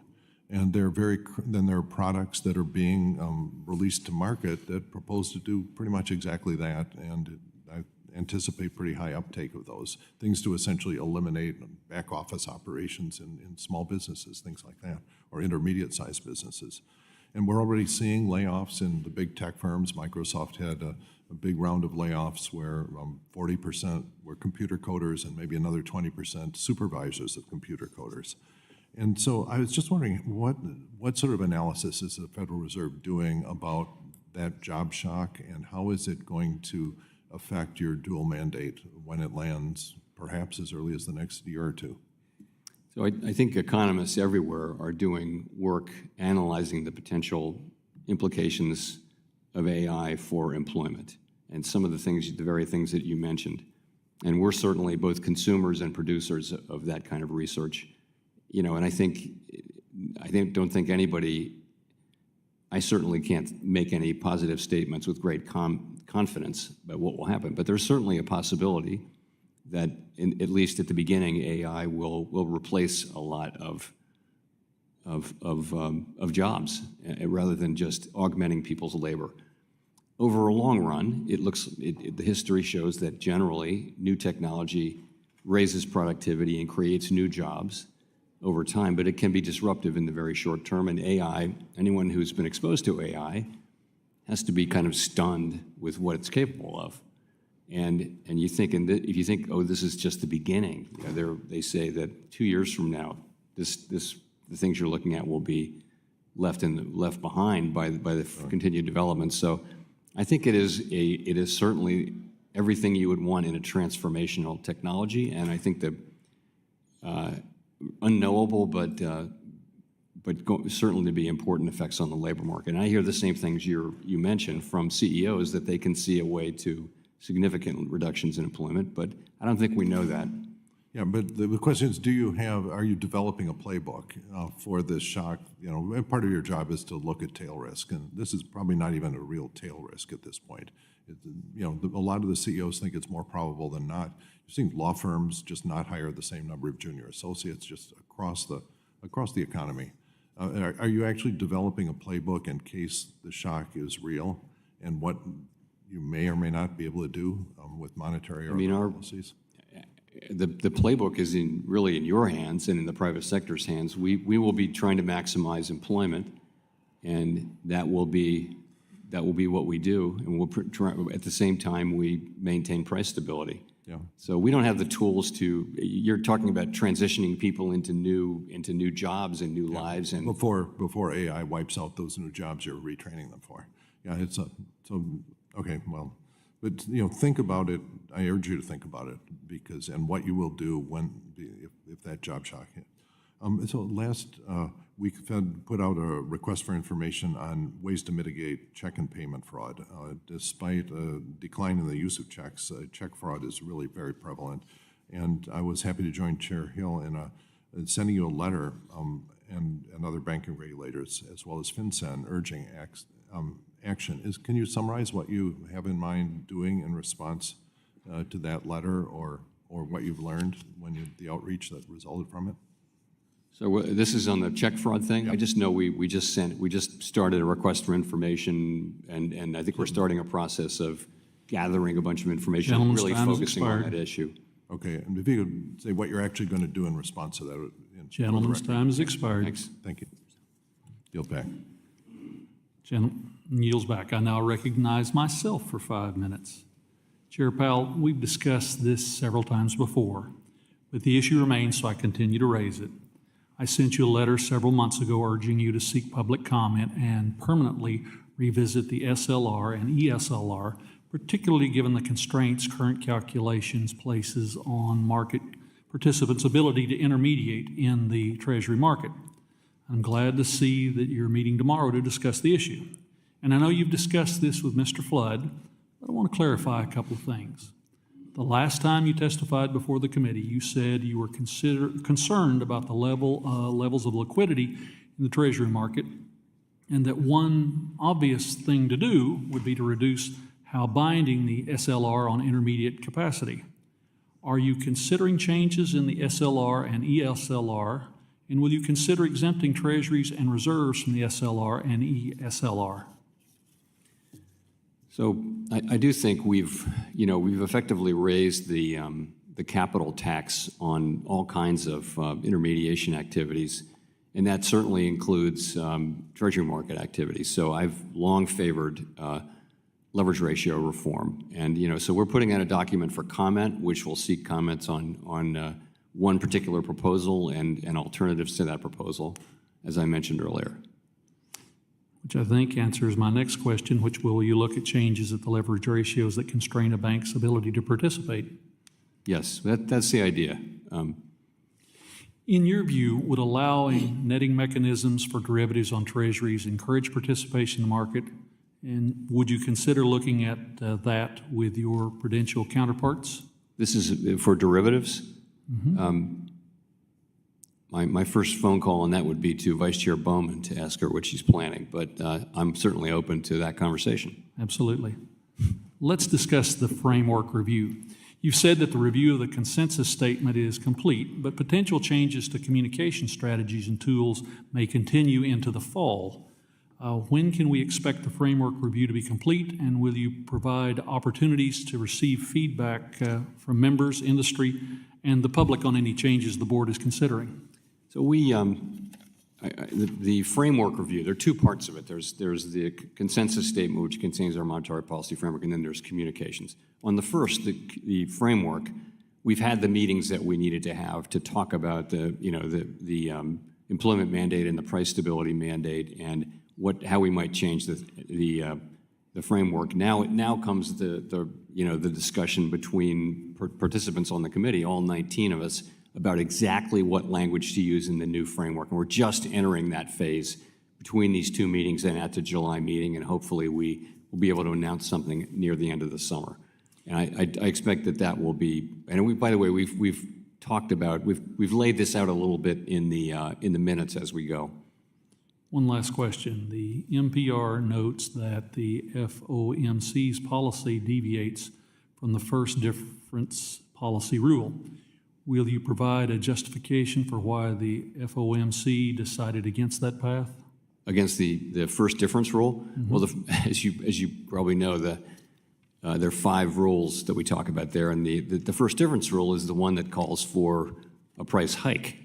The other 4 say that we're in the right place. So the Taylor rules generally are very supportive for where we are. It so happens right now.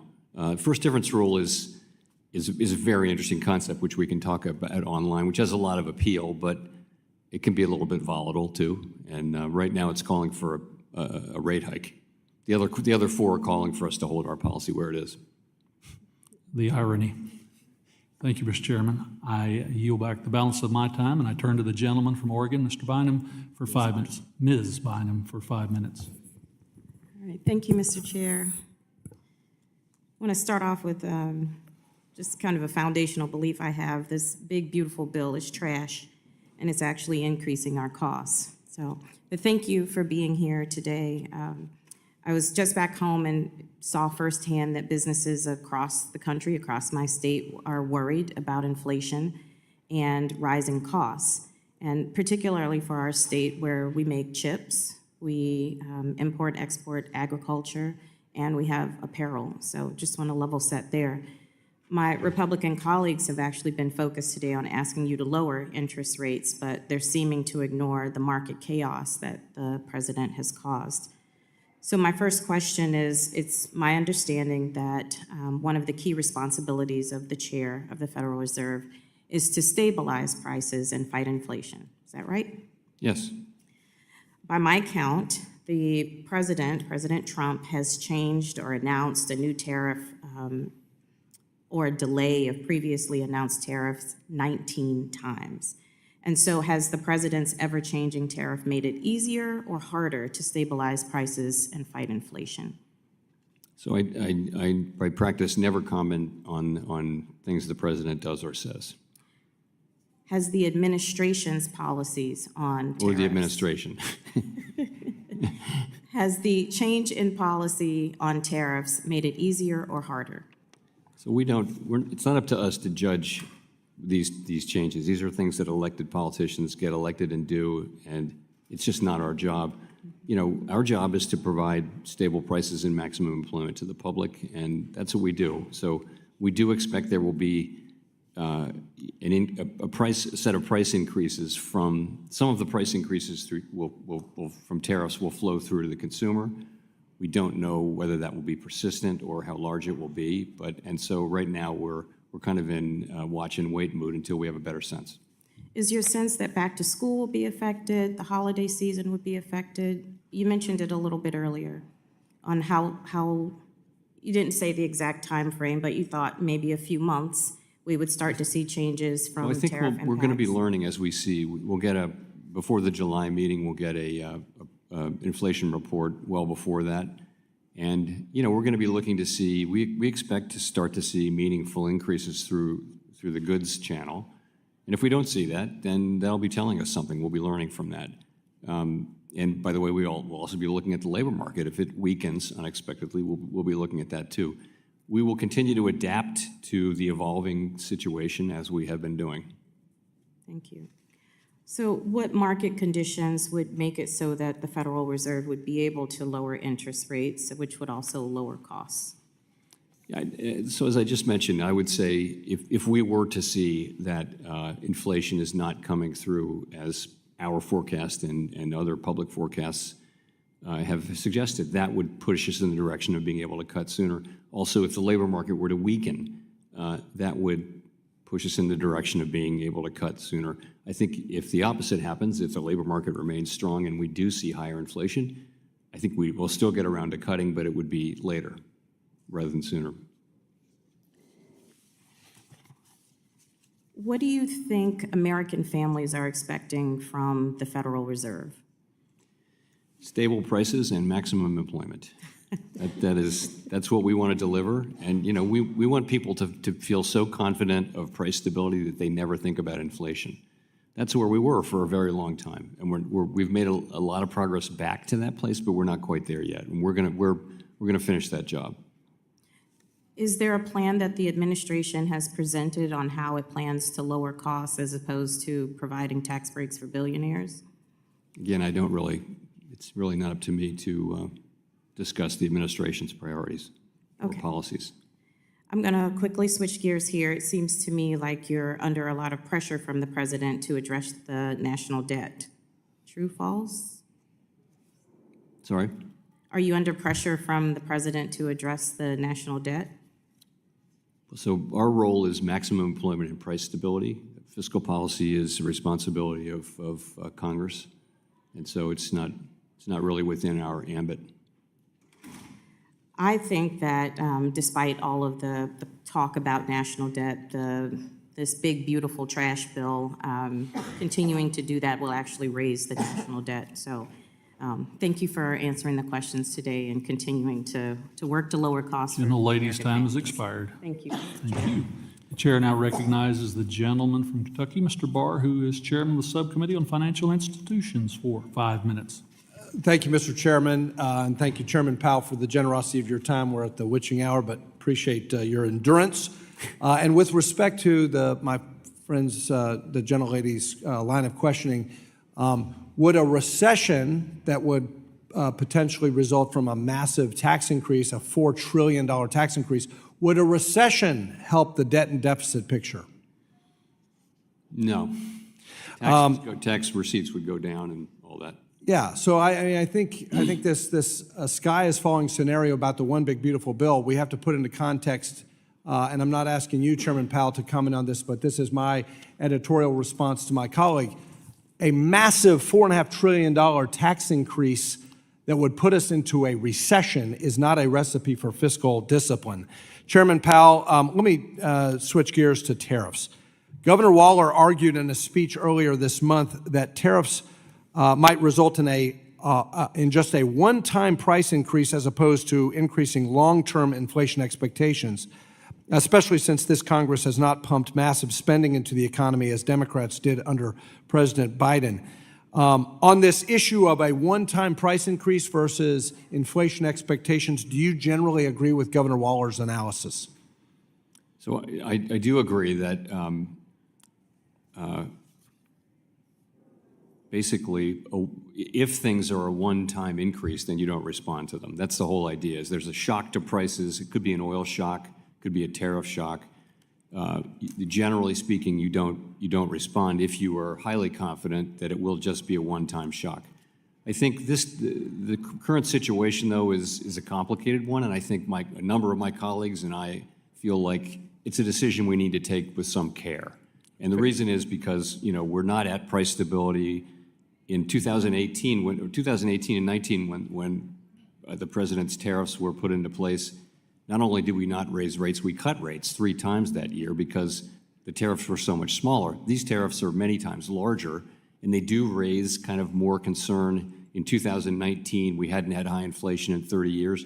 Now we're only a few years reduced away from high inflation. So I think we think that they may well prove to be a one-time thing, but in the meantime, it's a decision we want to approach with some care. I think we've made a lot of progress towards getting closer to that 2% goal. Does the Fed take into account the disinflationary fiscal policies like supply-side tax cuts, deregulation, and more energy production that could be a counterweight to whatever one-time price increase that might materialize as a result of tariffs? So we look at aggregate inflation, not any particular kind, and I'm very gratified at the performance of services inflation, which has come down now. That was the very sticky inflation.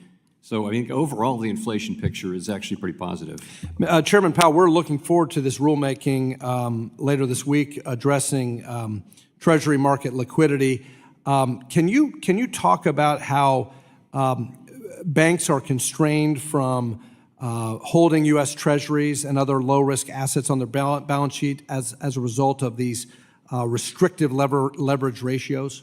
Yes, when banks are bound by the leverage ratio, when that's the binding capital constraint, then that's going to make low risk, low return assets, something you don't want to hold.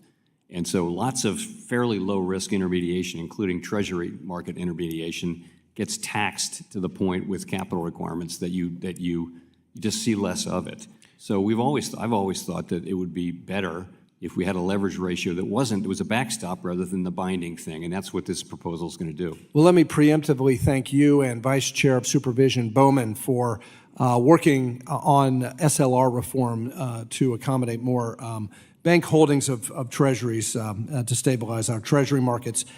Finally, I'm pleased to see that the Fed joined its interagency counterparts and announced that you no longer plan to consider reputational risk in your examination process. Senator Scott and I introduced the FIRM Act to stop the weaponization of the supervision process, to stop the targeting of politically unfashionable groups. Our bill requires regulators to focus on the true risks as opposed to political factors. What was the Federal Reserve's thought process in implementing this common sense reform?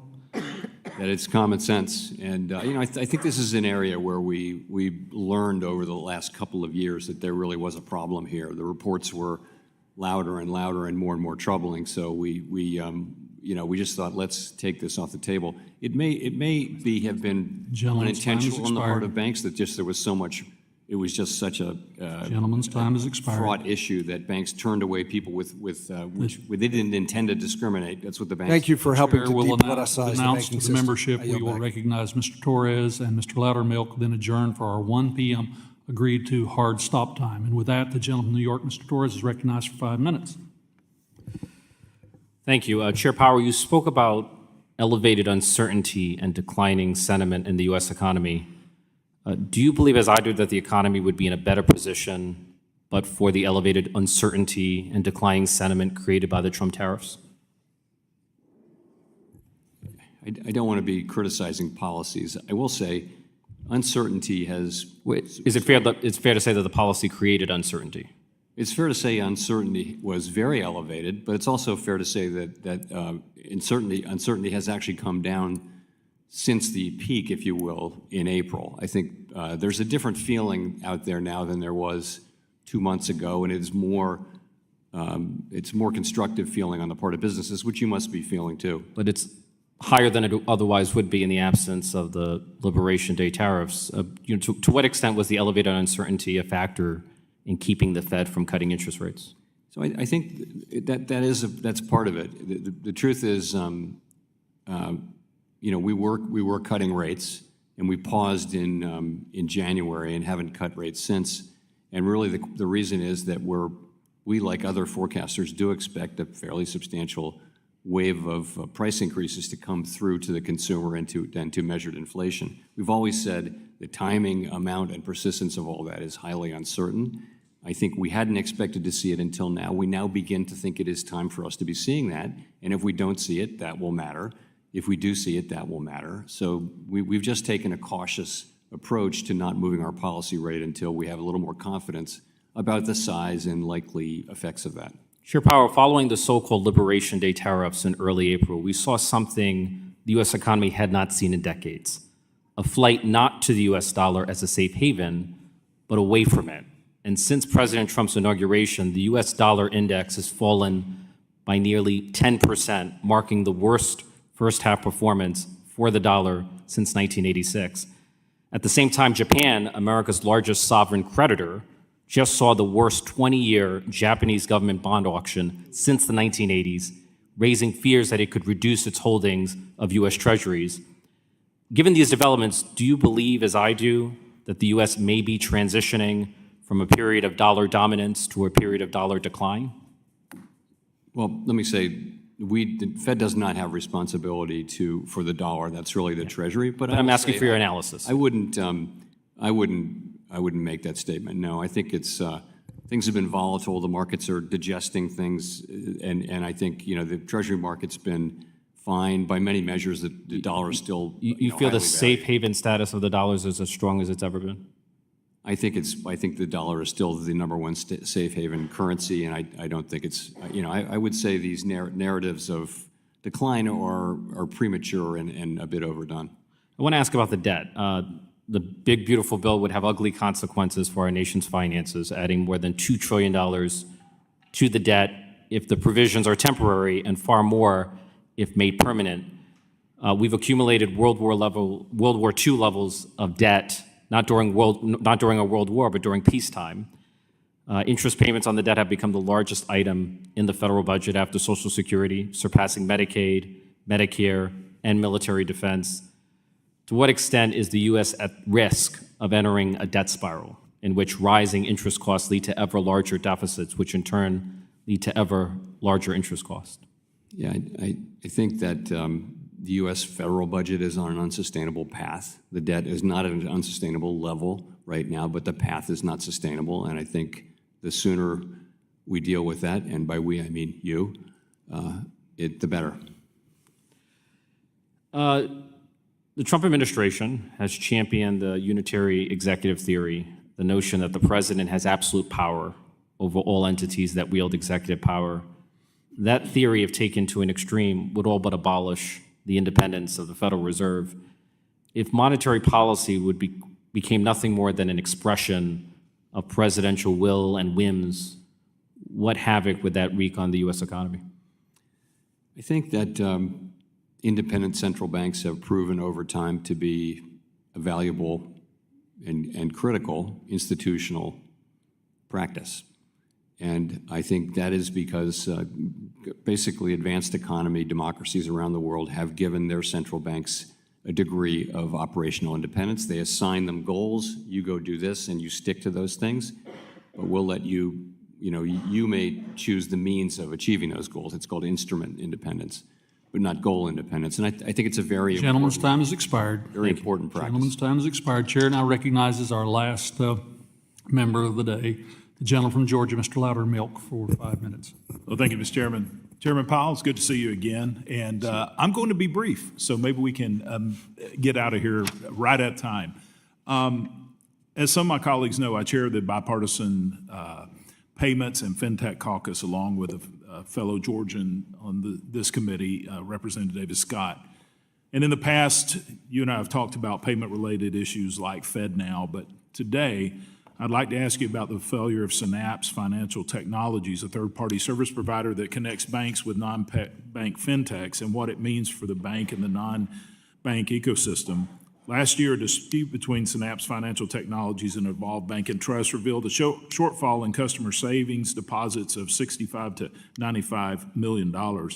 There are still thousands of individuals who are not able to access their funds, including some of my constituents. So the question is, could you provide an update on what the Federal Reserve is doing to ensure that customers regain access to their funds? And is there anything that the Federal Reserve is considering to help prevent situations such as this going forward? So I don't have a lot of specifics for you on that. I am assured that we're still very much doing everything we can to try to get people their money back and to avoid similar occurrences. Okay. Well, I said I was going to be brief, and that was a brief answer. So with that, I yield back, Mr. Chair. Gentleman yields back. The chair would like to thank Chairman Powell for his testimony today.